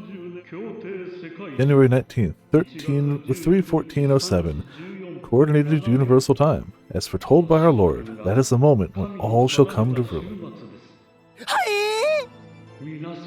Until that moment comes, let us join hands and find peace and prayer. First the approach of a devastating asteroid, and now the Pope himself was declaring that another end was still to come. Regardless of nationality, faith, and race, his words were enough to instill panic in all mankind. Cool. Thanks for helping the problem. Real bro. A bunch of streamers were broadcasting Kent's drone attack on Asuma, albeit from a safe distance. The attack raged on, and had been watching for over 30 seconds, and it hadn't stopped for a moment. We could hear the explosions from here, and the vibrations reached the ground we're standing on. Ah, 4chan has also realized the world is digital, apparently. The end of the world. The asteroid is Asuma's doing. Now we know for sure that this world is digital. Some of the buildings Asuma had messed up were barely standing. They were starting to collapse. It felt like a battlefield. It also felt like I'd gotten a glimpse of how brutal Kent could be. I realized how weird it was that Asuma could deflect all these attacks and stay untouched. Why? He can control reality! Why is the fact that the bombs won't touch him weird? It looks like he's hurting. The streamers were way off, but I could just make out Asuma. Ministry of Defense claims all military systems are malfunctioning. Possible relation to combat in Odaiba. It seemed like he was crying, begging for someone to help him. Hey, shouldn't you two get out of there? If the asteroid hits, you'll be underwater. If the asteroid hits anywhere, we're doomed. There's no point running now. We couldn't get away. And if we made the wrong turn somewhere, we could end up getting caught in one of these attacks. This army are causing disturbance all over, making the panic worse. There's traffic, every infrastructure starting to fail. クロスさん Cross, you're cutting out. 回線がおかしいです Central road congestion slows evacuation of Pacific side regions. 通信障害だ There Network disturbances. 23 wards in the area around Kawasaki are all network disturbances. Was it because of the army drones? Alright everyone, time to talk. Miss Kumar, how's the situation? Listen up everyone. Streamers keeping up the good work. Yeah. Streamers actively streaming military effort to kill a small child. Who is, to be fair, trying to end the world, but all seems good with Estrella. But I can't say the same for the Shin with the space guard. Hackers from around the world seem like they were making good progress, though. First, there's the network disturbances. The US is suffering them too. We were reporting our progress just fine. But after I got that data, we lost contact with each other. Might be tricky to connect with them again, all things considered. One more thing. To minimize the damage from X-2038, I need to hit it with at least 9 Space Guard missiles. We need to issue a command to move them into X-2038's trajectory. Timing for that command is pretty strict too, and I can't find a facility we can use to send it when we need to. The global panics made it hard to contact most comms facilities. Tried places on the ground and even ComStats, but I couldn't find anything we could use. What if they just adjusted the trajectory of the Space Guard itself? Would that shift the window a little? How about using multiple commands? Momo asked before I could get the words out. They said they tried to look into those options, but if we tried those, we'd run out of either time or fuel. They're not viable options. See, I figured the SAD could be used to change the trajectory of the Space Guard missiles too, but apparently that was unrealistic. The SAD had been deactivated too. Yeah. Sad. But it's not like they're completely inoperable. If we reactivated them, maybe we could get them to attack the asteroid? All of them? No, they're too far from each other. At most we can mobilize a couple dozen for a simultaneous attack, but they wouldn't amass enough energy to destroy the asteroid. Would it be possible to hack SAD's core systems, then change their orbit so they could all attack at once? That idea is worth looking into, but I'm not sure we have time. Everyone was bringing up whatever ideas they could find, but none of them were realistic. What if I loaded again? No, I was too scared of having another attack. One more possibility comes to mind. There's a deactivated satellite in the area that would be just right for us. Just one, though. Really? There was one SAT that malfunctioned during SAD morning. It didn't attack. Did you know that? SA4D 0144, right? Yes. But 0144 itself doesn't matter. A certain rumor spread regarding what happened there. Apparently, 0144's malfunction was caused by a hacker who got in using another ComSat. Never heard about that. Samesies.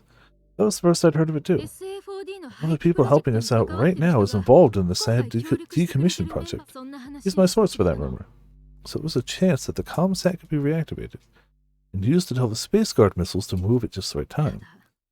But accessing that SAT and getting the channel's passwords and comm systems would take a while. And then there's the time we need to secure the channel from the SAT to the Space Guard missiles. Considering all that, even if we could get that SAT up and running again, the probability of our plan working out is still low. That was too much of a gamble as well, huh? All this wishful thinking was getting us nowhere. But we weren't in a position to drop everything in favor of such a remote chance of success. There may be something we can do. What is the satellite's name? It's called the OnWeb satellite. Huh? OnWeb 0023, to be more precise. OnWeb?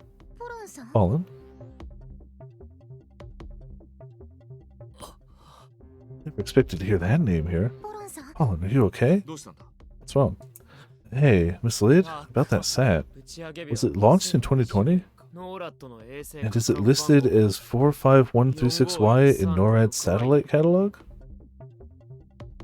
The North American Aerospace Defense Command is a joint American-Canadian organization with an HQ located at the Peterson Space Force Base in Colorado. It observes satellites 24/7 and watches for ballistic or nuclear missiles, as well as strategic bombardments. They also have a Christmas-themed program called NORAD Tracks Santa, where they claim to use radar and other technologies to track Santa Claus, bringing up some Christmas cheer to children. You know, prevent nuclear destruction, track Santa, both important things. Huh? Yes to both. How did you know that? What kind of coincidence was this? Was fate itself trolling me? Oh, yeah. It's the satellite my dad did maintenance on. Huh? What? コロン君 Give us the details. オンウェブ OnWeb was an internet comms company, right? Man, they went bankrupt 17 years ago. There's an article about it. Satellite comms company OnWeb filed for bankruptcy. 85% of their 576 employees have been dismissed. OnWeb's goal was to provide global internet service using 648 satellites for 2020. It's true, Futurama Santa is something else. And Futurama really is just one of the greater shows to have been made. Futurama is so good. Okay, so back then, Satcoms-based internet wasn't cracked yet. Wasn't even born then. I wasn't even born then. Me neither. I wouldn't be born for another year. My dad worked on them as an engineer. By the time OnWeb went bankrupt, they'd already sent 70 test sats into space. Still in orbit. My dad and the other employees were dismissed with the bankruptcy, but the company applied for corporate rehabilitation law. That's why they expected the company to come back eventually. That's also why a bunch of the ex-engineers secretly did maintenance on the 70 stats that were already in orbit. They did it so those stats would be ready to go whenever the company recovered. That day never came, but Dad and the others kept up with the maintenance. Look, a piece of my dream, continuing to brave the skies today. Even though everyone forgot about them, and they'll never be used again.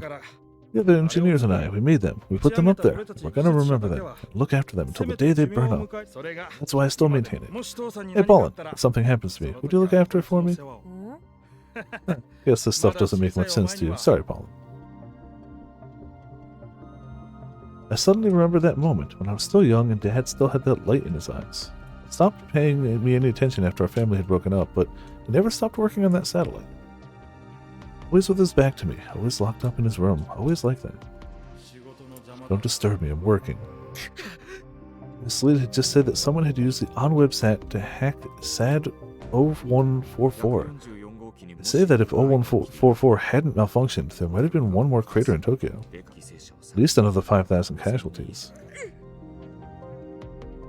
Had it saved those people? The workaholic who didn't seem to give a shit about his family saved all those people. Well, why hadn't he told me? That was true, and he wasn't just some incompetent asshole. He was the only hacker in the world who'd stood against the sad morning, an event not even the most wizard-tier hackers could hold off. Dad was more skilled, respectable, and awesome than I ever was. He was the real hero.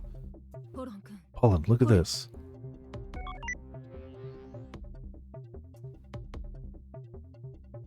We can access OnWeb 0023 right away. We could use it to communicate with Space Guard missiles.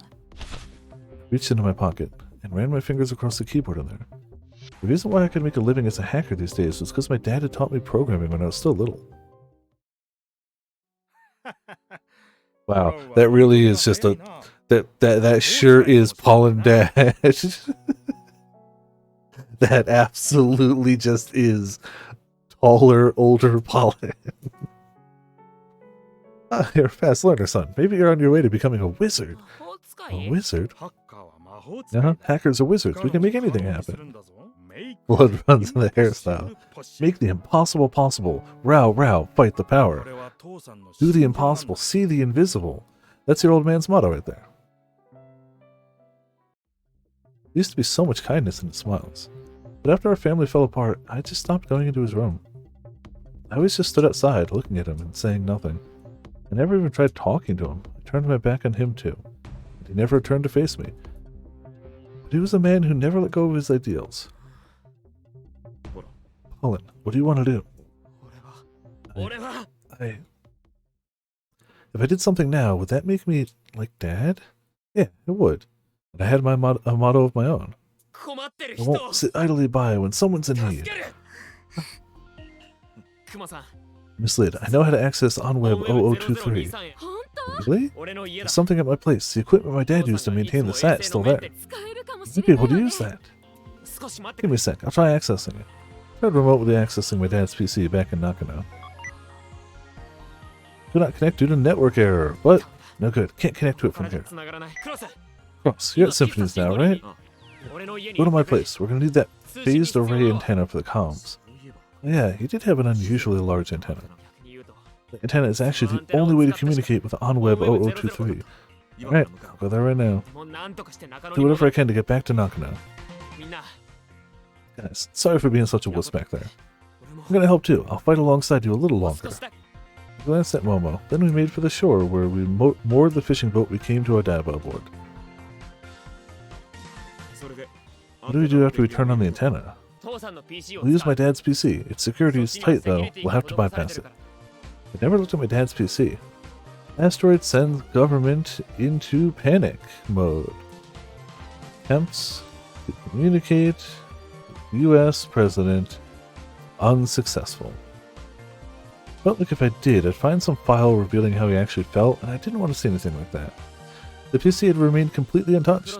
You can handle it, go ahead, and hack it, Cross.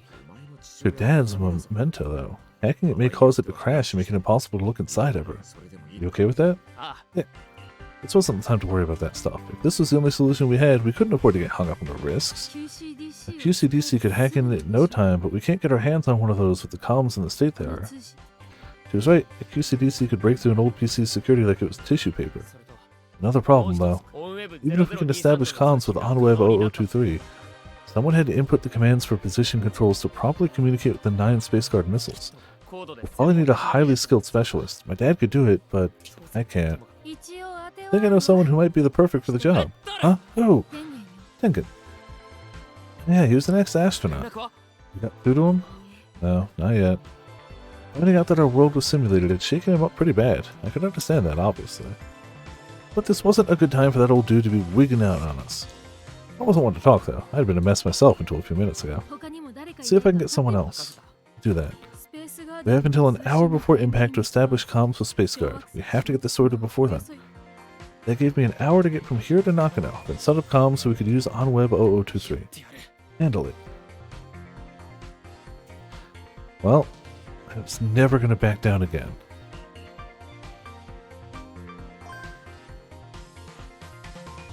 Alright. We got a save point. Tengen Ozutani sat crouched at the edge of an empty construction site. He looked over the desolate crater. By his feet was an empty capsule that once contained some form of drug.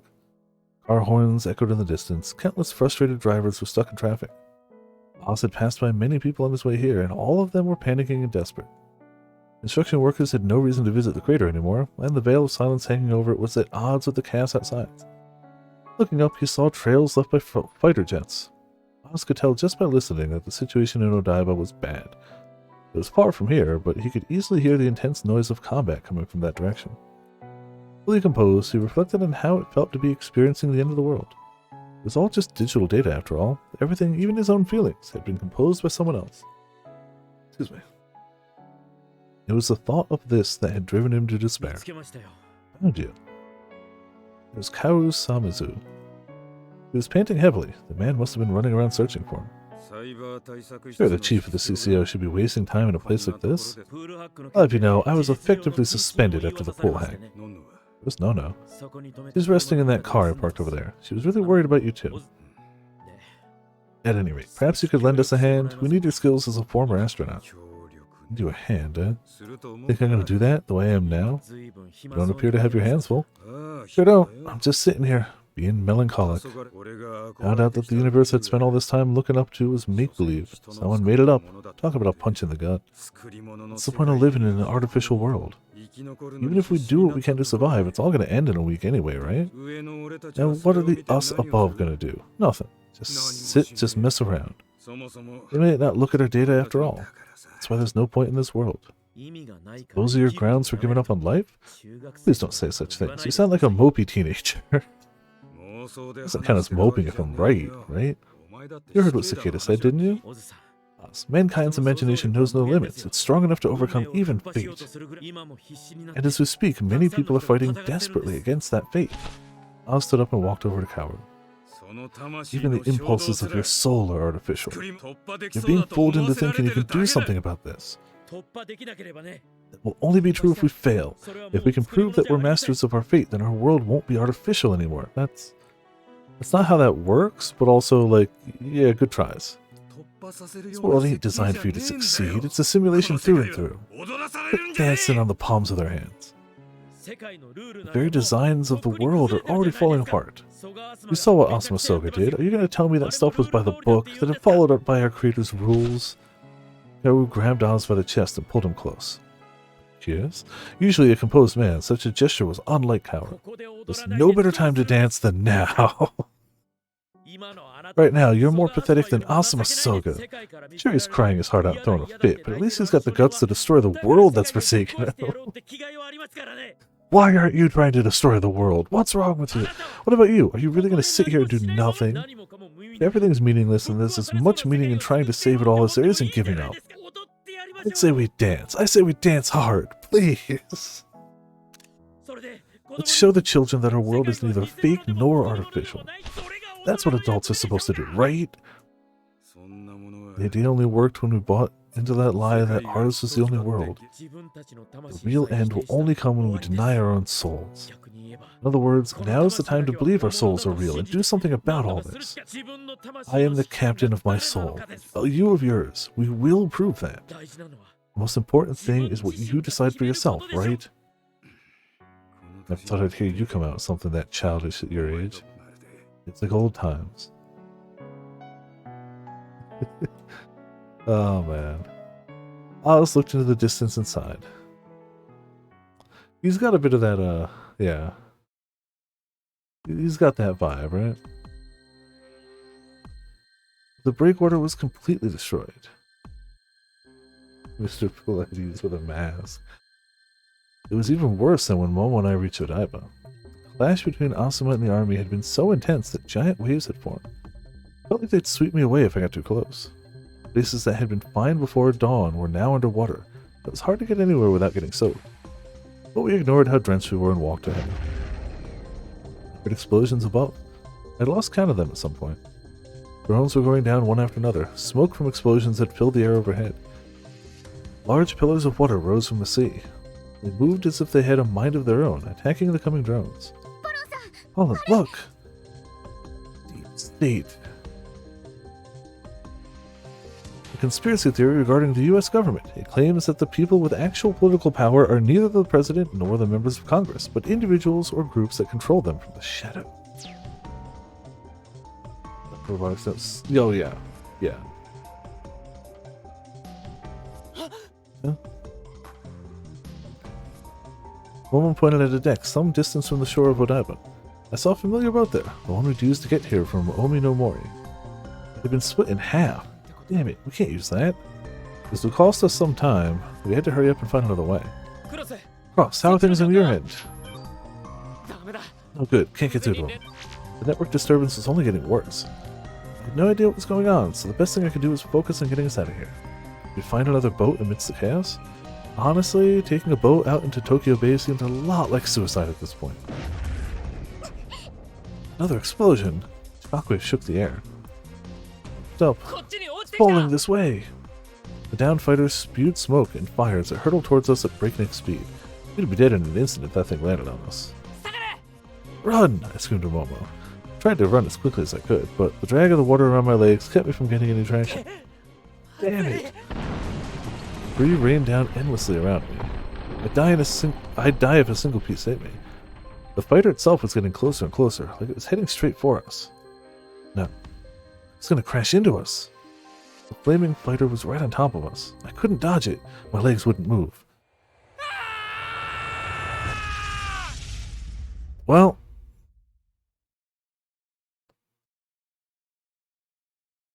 trying to find an alternate escape route going by sea isn't a viable option.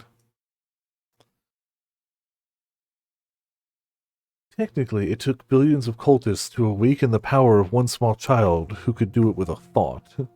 So, you know. Yeah.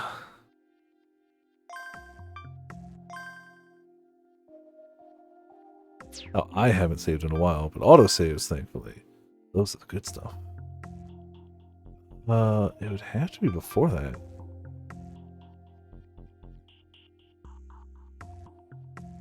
No, it would have to be somewhere here. I'd have to be like, yep, this ain't working. Probably when it's pummeling towards me. the journey. That's fair. You do have your moment. And then, I couldn't remember how to turn off skip once I had it on. Well, let's load that again. I was trying, okay? I couldn't remember how to turn off skip. Fine.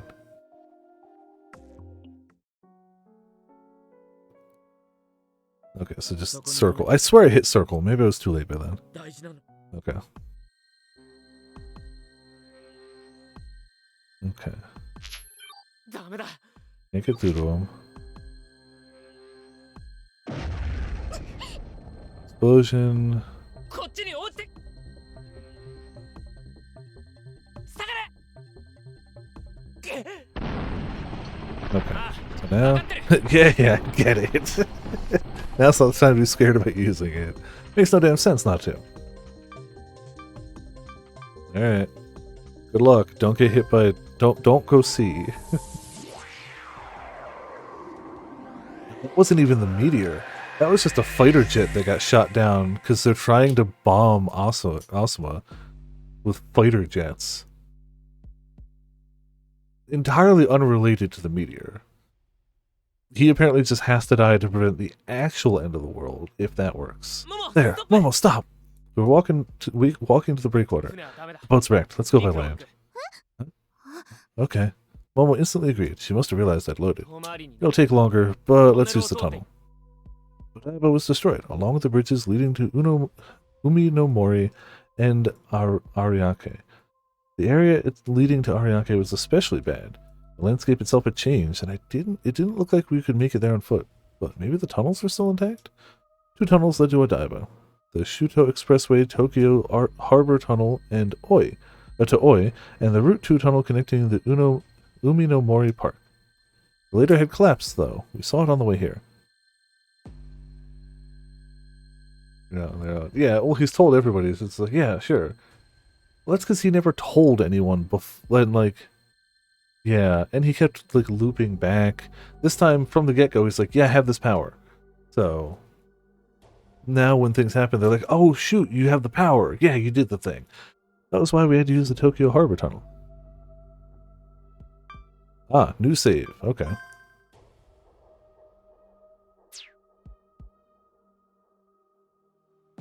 Which means we might be on the right track. Thankfully, it was still structurally sound. There were some crashed and burning cars here and there, but nothing impassable. Looked up to see a chopper flying overhead. Was that one here to attack Asuma too? The road inside the tunnel was a real mess. Cracks on the walls were leaking water, and vibrations strong enough they passed for earthquakes kept shaking the place. It could fall apart at any moment. Still, this was our only choice. 行きましょう Let's go. Almost strolled into the tunnel without a moment's hesitation. I followed after, watching my step. The tunnel was about 1.3 kilometers long. Once we were through, we'd be out of Odaiba. Hoping that Cross and the gang were doing okay, we made our way through the tunnel. Well, the road inside the tunnel suddenly began to shake so hard I could barely stand. There was intense rumbling ahead. Colin, look! Huh? Water! Was the tunnel collapsing too? Oh, come on! やばいやばいやばい Momo, run! やばいやばい Okay. We spun around and sprinted back as fast as we could. やばいやばいやばい But the water was faster. Caught up to us.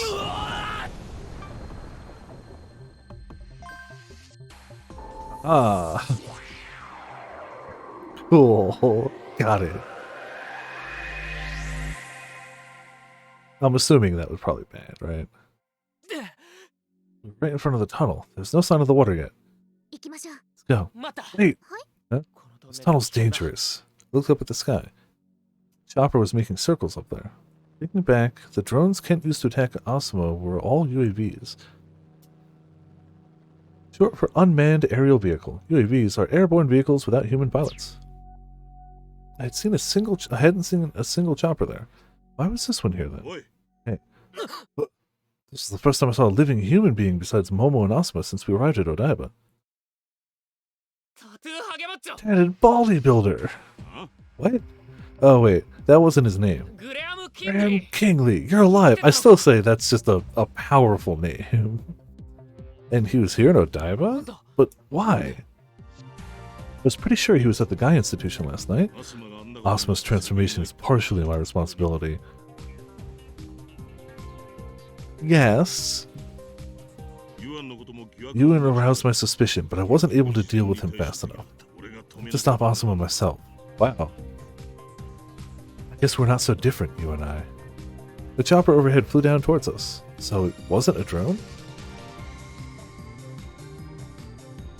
あんたが Did 呼 you んだ call の it down? Graham didn't deny it. 今の We're gonna fight him in the chopper? Don't you see what's happening there? I'm a soldier. It's something I gotta do. He was determined to take on Asuma, even if all he had was his chopper. I wouldn't let him, though. ポロンさん Colin, let's get him to take us. あ Yeah, we should. Let's stop Graham. あんたに頼 I みが want あ you to る do something for us. I have no obligation to help you. アスマを You want to help 助けたいん Asuma, だろ right? Don't force him to kill anyone else. 小惑星 Asuma created the asteroid, and if it falls, it's gonna kill more people than the sad morning. さ俺たちは今小惑星が落ちるのを食い止めるために動いてる Right now, we're doing what we can to stop it. 協力してくれ Please help us. All you have to do is take us to Nakano. Stop an asteroid. No way you can. できます Yes, you ポロ can. ンさんなら Colin can do it. He can do it if he uses the thing his father left ポロン behind. さんが Momo. Yeah, I could do this. I had to believe I could. あグレ Come ア on, ム Graham. さん You know I've made it through some pretty insane situations. あんたが死にに Going 行 there った to と get ころ yourself で killed won't help ア Asuma. スマを助ける結局やろ You're うと just trying to して find る a の way out of あ your んた on を your own 捕まえてくれ terms. 俺たちな But ら we might still be able to help him あい and つ the も world. だから協力し Help ろ us out, お願いします please. Momo and I both bowed our heads. The wind and noise were intense. Momo and I struggled to stay upright. Chopper landed and a soldier showed himself. さあさあ Major, 急いで this 乗って is ください dangerous. Please get inside. グレアム Graham! I shouted and our eyes met. Get in. It's gonna be a bumpy ride. We're going through a battlefield. はあ Fine by me. Take the shortest route. Thankfully, helicopters can do that. Just kind of cut straight through. Alright. Another new save. Chopper hovered upwards.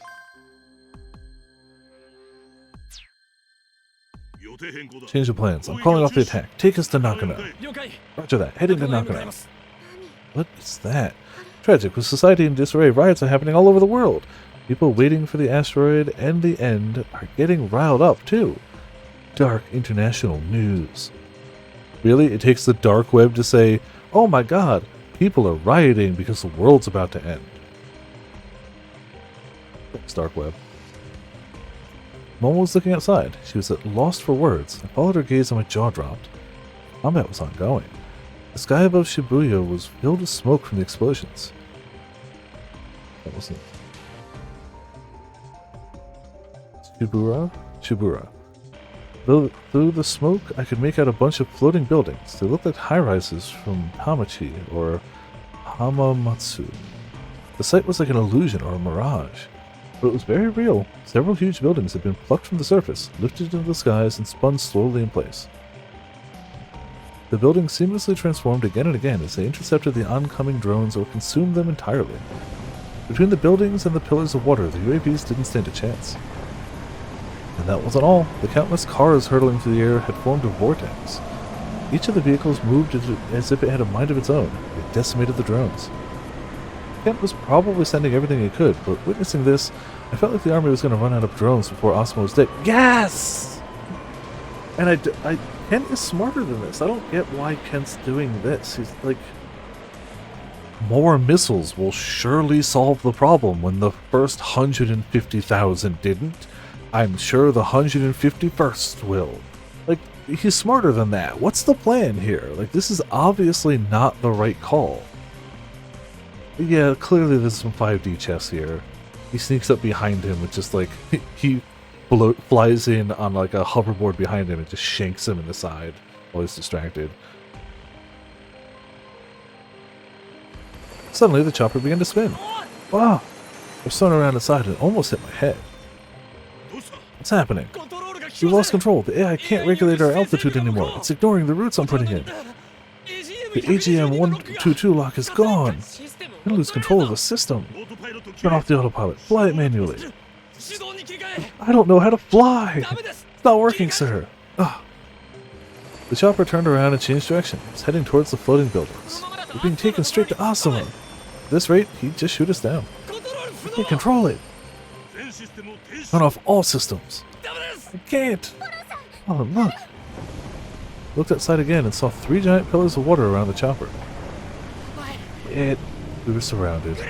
Graham! The pillars twisted like snakes and closed in on us. They could easily crush the chopper with us inside. Dodge it! Can't. Brace for impact. Well, another bad end. Yep. Jeez. Alright. Man, we hitting some bad ends tonight.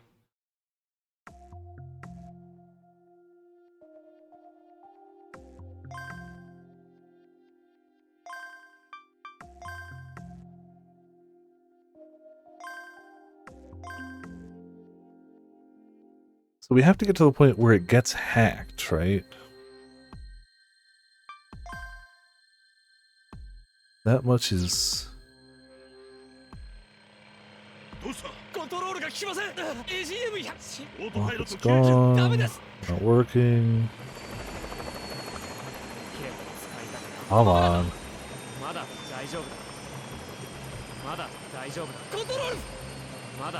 Come on.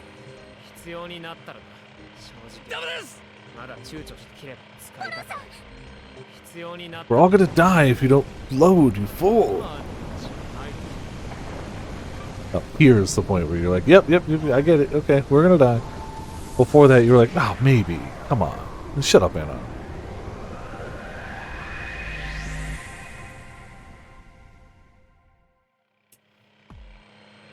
Next thing I knew, it was going up in the chopper again. Change of plans. I'm calling off the attack. Take us to Nakano. Yep. Graham, turn off the autopilot. You're gonna lose control of this thing. Take control. Sir. Disengaging autopilot. We'll do this manually. Listen up. If you want to survive this flight, you better sit down, buckle up, and hold on. Oh, when I nodded. More drones were being shot out of the sky outside. Root system of Science Gate. Yeah. I mean, the root system of Science Gate was fairly straightforward.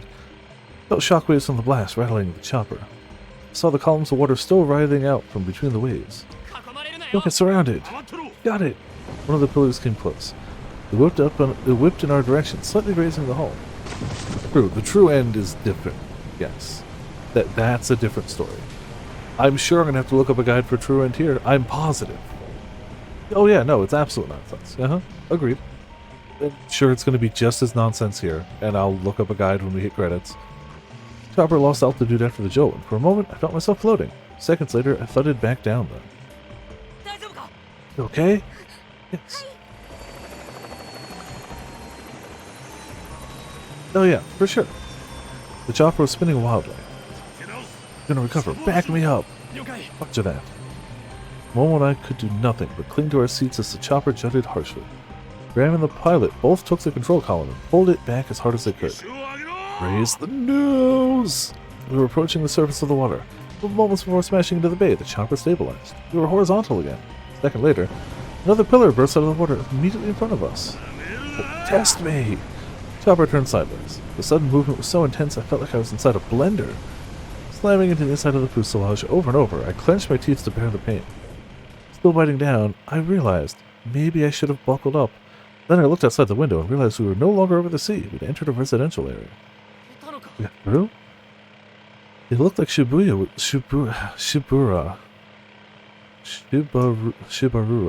was below us. The floating buildings were shrinking into the horizon. All things just looked like Shibuya, clearly. Mr. Graham, what's that sound? It only just made it out of a crazy maelstrom, but a weird sound had me uneasy again. It's bad. The chopper's damaged. It's going to struggle to stay in the air. We started losing altitude again. We gotta do an emergency landing. No! This needs to take us to Nakano. Keep it going! You dumbass, we could fall out of the sky any second. The fate of the world depends on us getting to Nakano. Insane times call for insane behavior. Don't blame me when we crash and burn. Buddy, this was a suicide mission from the get-go. Just keep the ground away from us a little longer. I cried out as I gripped desperately onto the chopper's seat in an attempt to keep Momo safe and secure. Altitude was all over the place, but we stayed airborne as we flew over the Shinjuku crater. Nakano was close. I could only hope we'd make it all the way.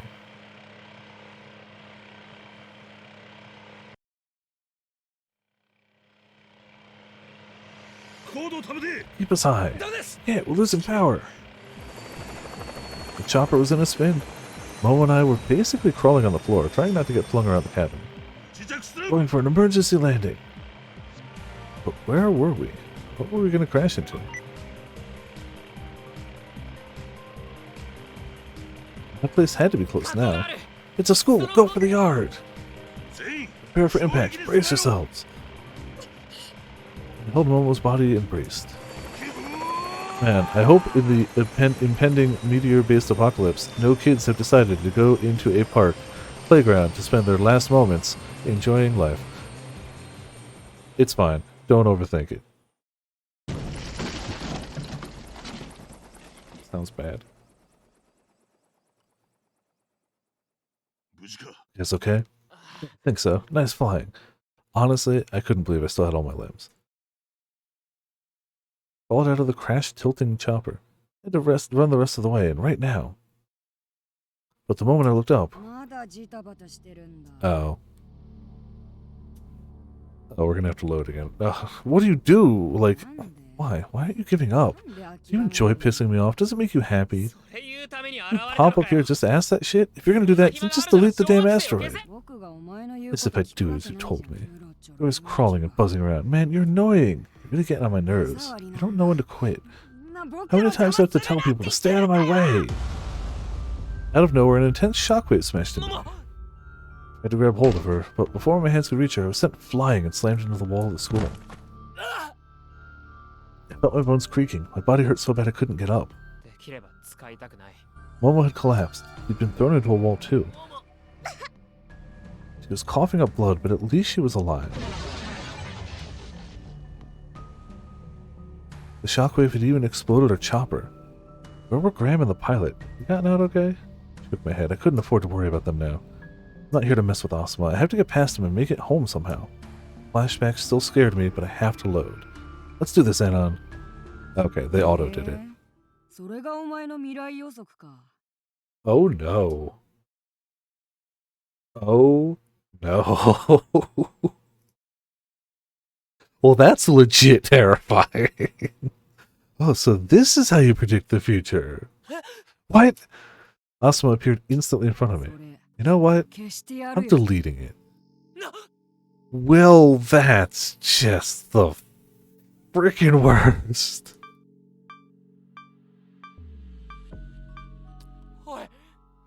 What are you doing? Stop! Stop it!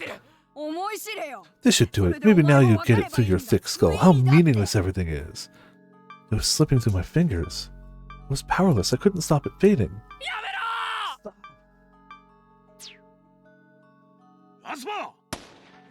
Heard a gunshot. Graham had fired at Asuma. I assume I, the player, can still save, because, you know, it's a separate... Oh, that's... Okay, your data's there. Cool. Otherwise, that would be a little broken. Oh, man. If he can do anything, that means his other line should be... Chaos! Chaos! Graham had fired at Asuma. The bullet didn't connect, though. Asuma himself had already vanished, like he was never there. Shit! God damn it! What the fuck did he do?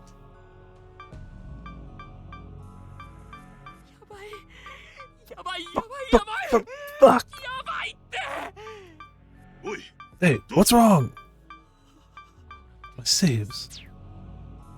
They're all gone. Man, if you ever had like a corrupted save file in a game, or like something bad happened to like a memory card in the PS2 era, I mean, I've felt that pain. I've lost save data before.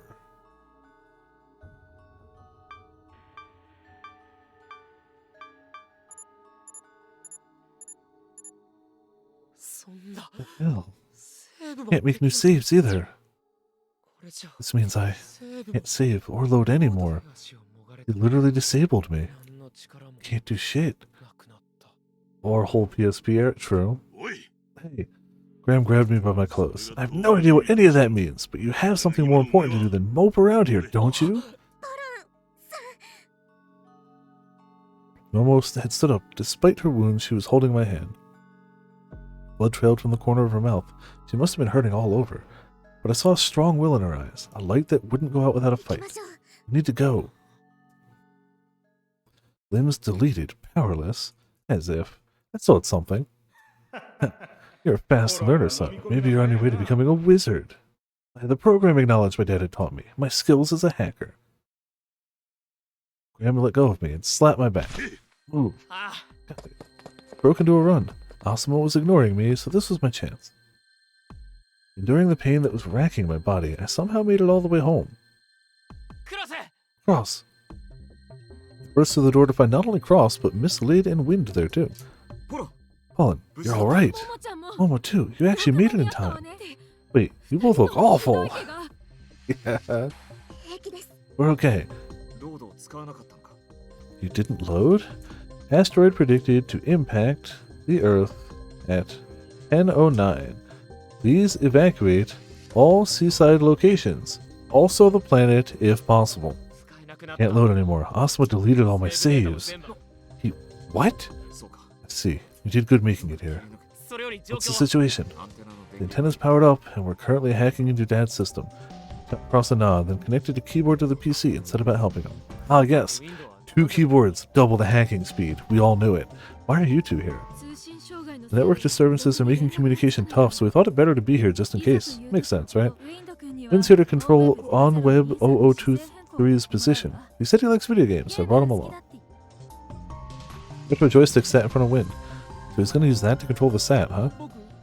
I'm a gamer, but not like a pro gamer. He's really tense. 2 things had to be done.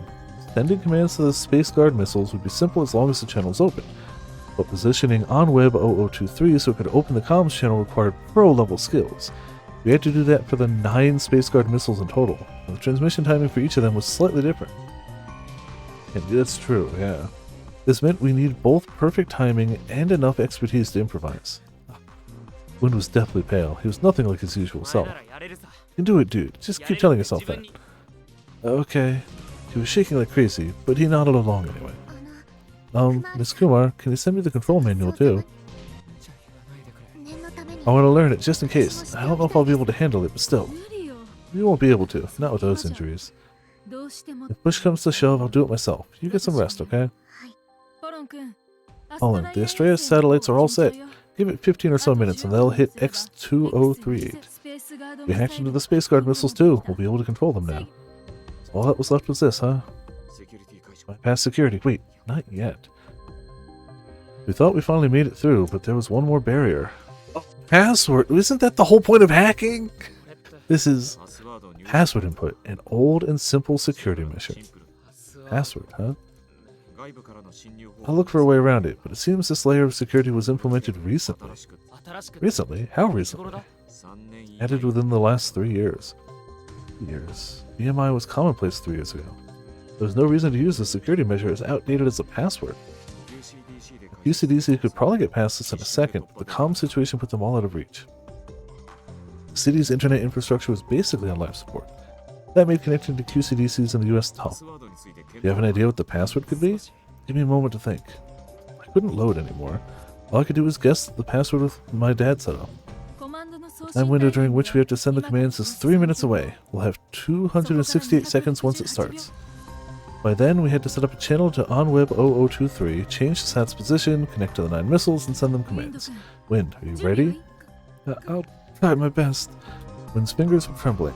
I could tell he was going to give it his best shot, but he was so tense that I couldn't help but worry. Miss Lid felt the same way. I think I'll take over. But don't worry, it's not like I'm all brains and no guts. Even as she talked the talk, her voice was shaking as much as her hands. Liddy, you don't have to. Kaoru, we just got here. Nice of you to make an appearance. Yeah, I mean, to be fair, if you could save and load, you'd do the same, I would at least. Mr. Samazu came in, followed by Nono and Oz. You guys don't know when to quit. Tengen, you know what's going on, and what I gotta do. Pass it over here, Lily. そうする Hey, 間に合った right in the の nick of time. Don't worry me like that. God knows why I keep letting you guys take advantage of my soft side. 世話が焼け Guess you just don't know when to quit. Yes, I don't. You good now, Oz? You're in no position to worry about anyone else. Your voice is shaking. Blame me? He was right. I was trembling like crazy. I still had the injuries Ozma had given me, and not being able to save her load anymore had me seriously spooked. I couldn't even type properly. Holland, there's no time. No. Didn't know the password, but I couldn't just make random guesses.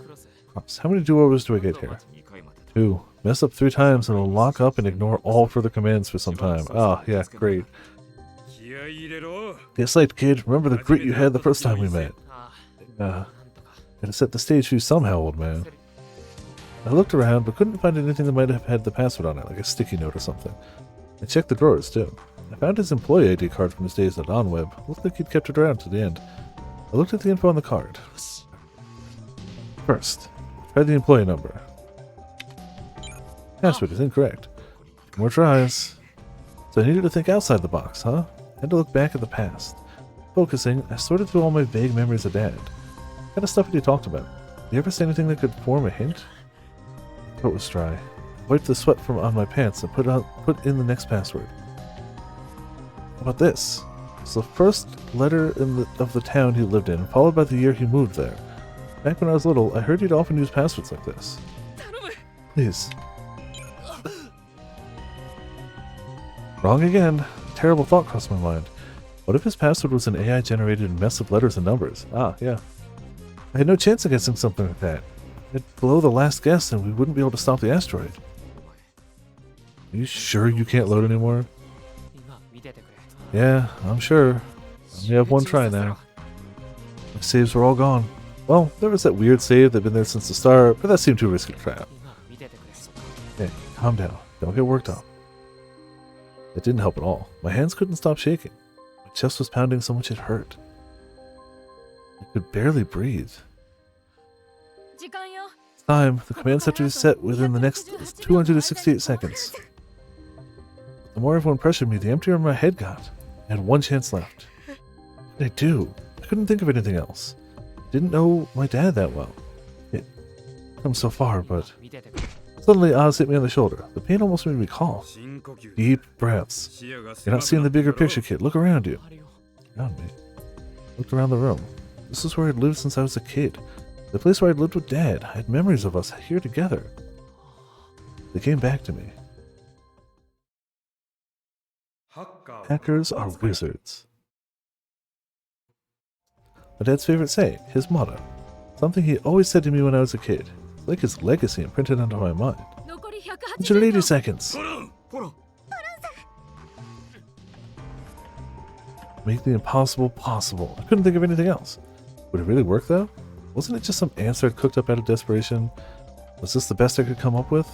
What if it was wrong? But no more retries. 集中させろ The lives of hundreds of millions depended on this. Did it matter if the world was digital? People would still die. I froze, too hesitant to press enter. 覚悟を決めて Make up your mind and rush in there. Putting Leet speak.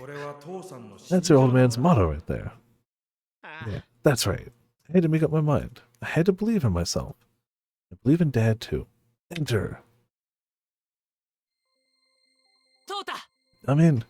It's オゾウさん Oz. You should have took your sweet time. Oz put on some ancient-looking VR goggles, began moving the joystick. 残り100 100 seconds. 電源 Why the hell do you all sound so worried? Show this old timer some respect. There. He was so calm. He did what he had to do without a single コ hiccup. マンドを送 Sending 信 commands. Why the hell do you all sound worried? I got this. And sent. 前期 Looks like they're all on a collision course with X2038. We did it. There's nothing more we can do here. Whatever will be, will be. Oz lay down right where he was. He looked tired as hell. It wasn't my turn to relax yet, though. Even if there was nothing else I could do, I had to see for myself whether we'd pull this thing off.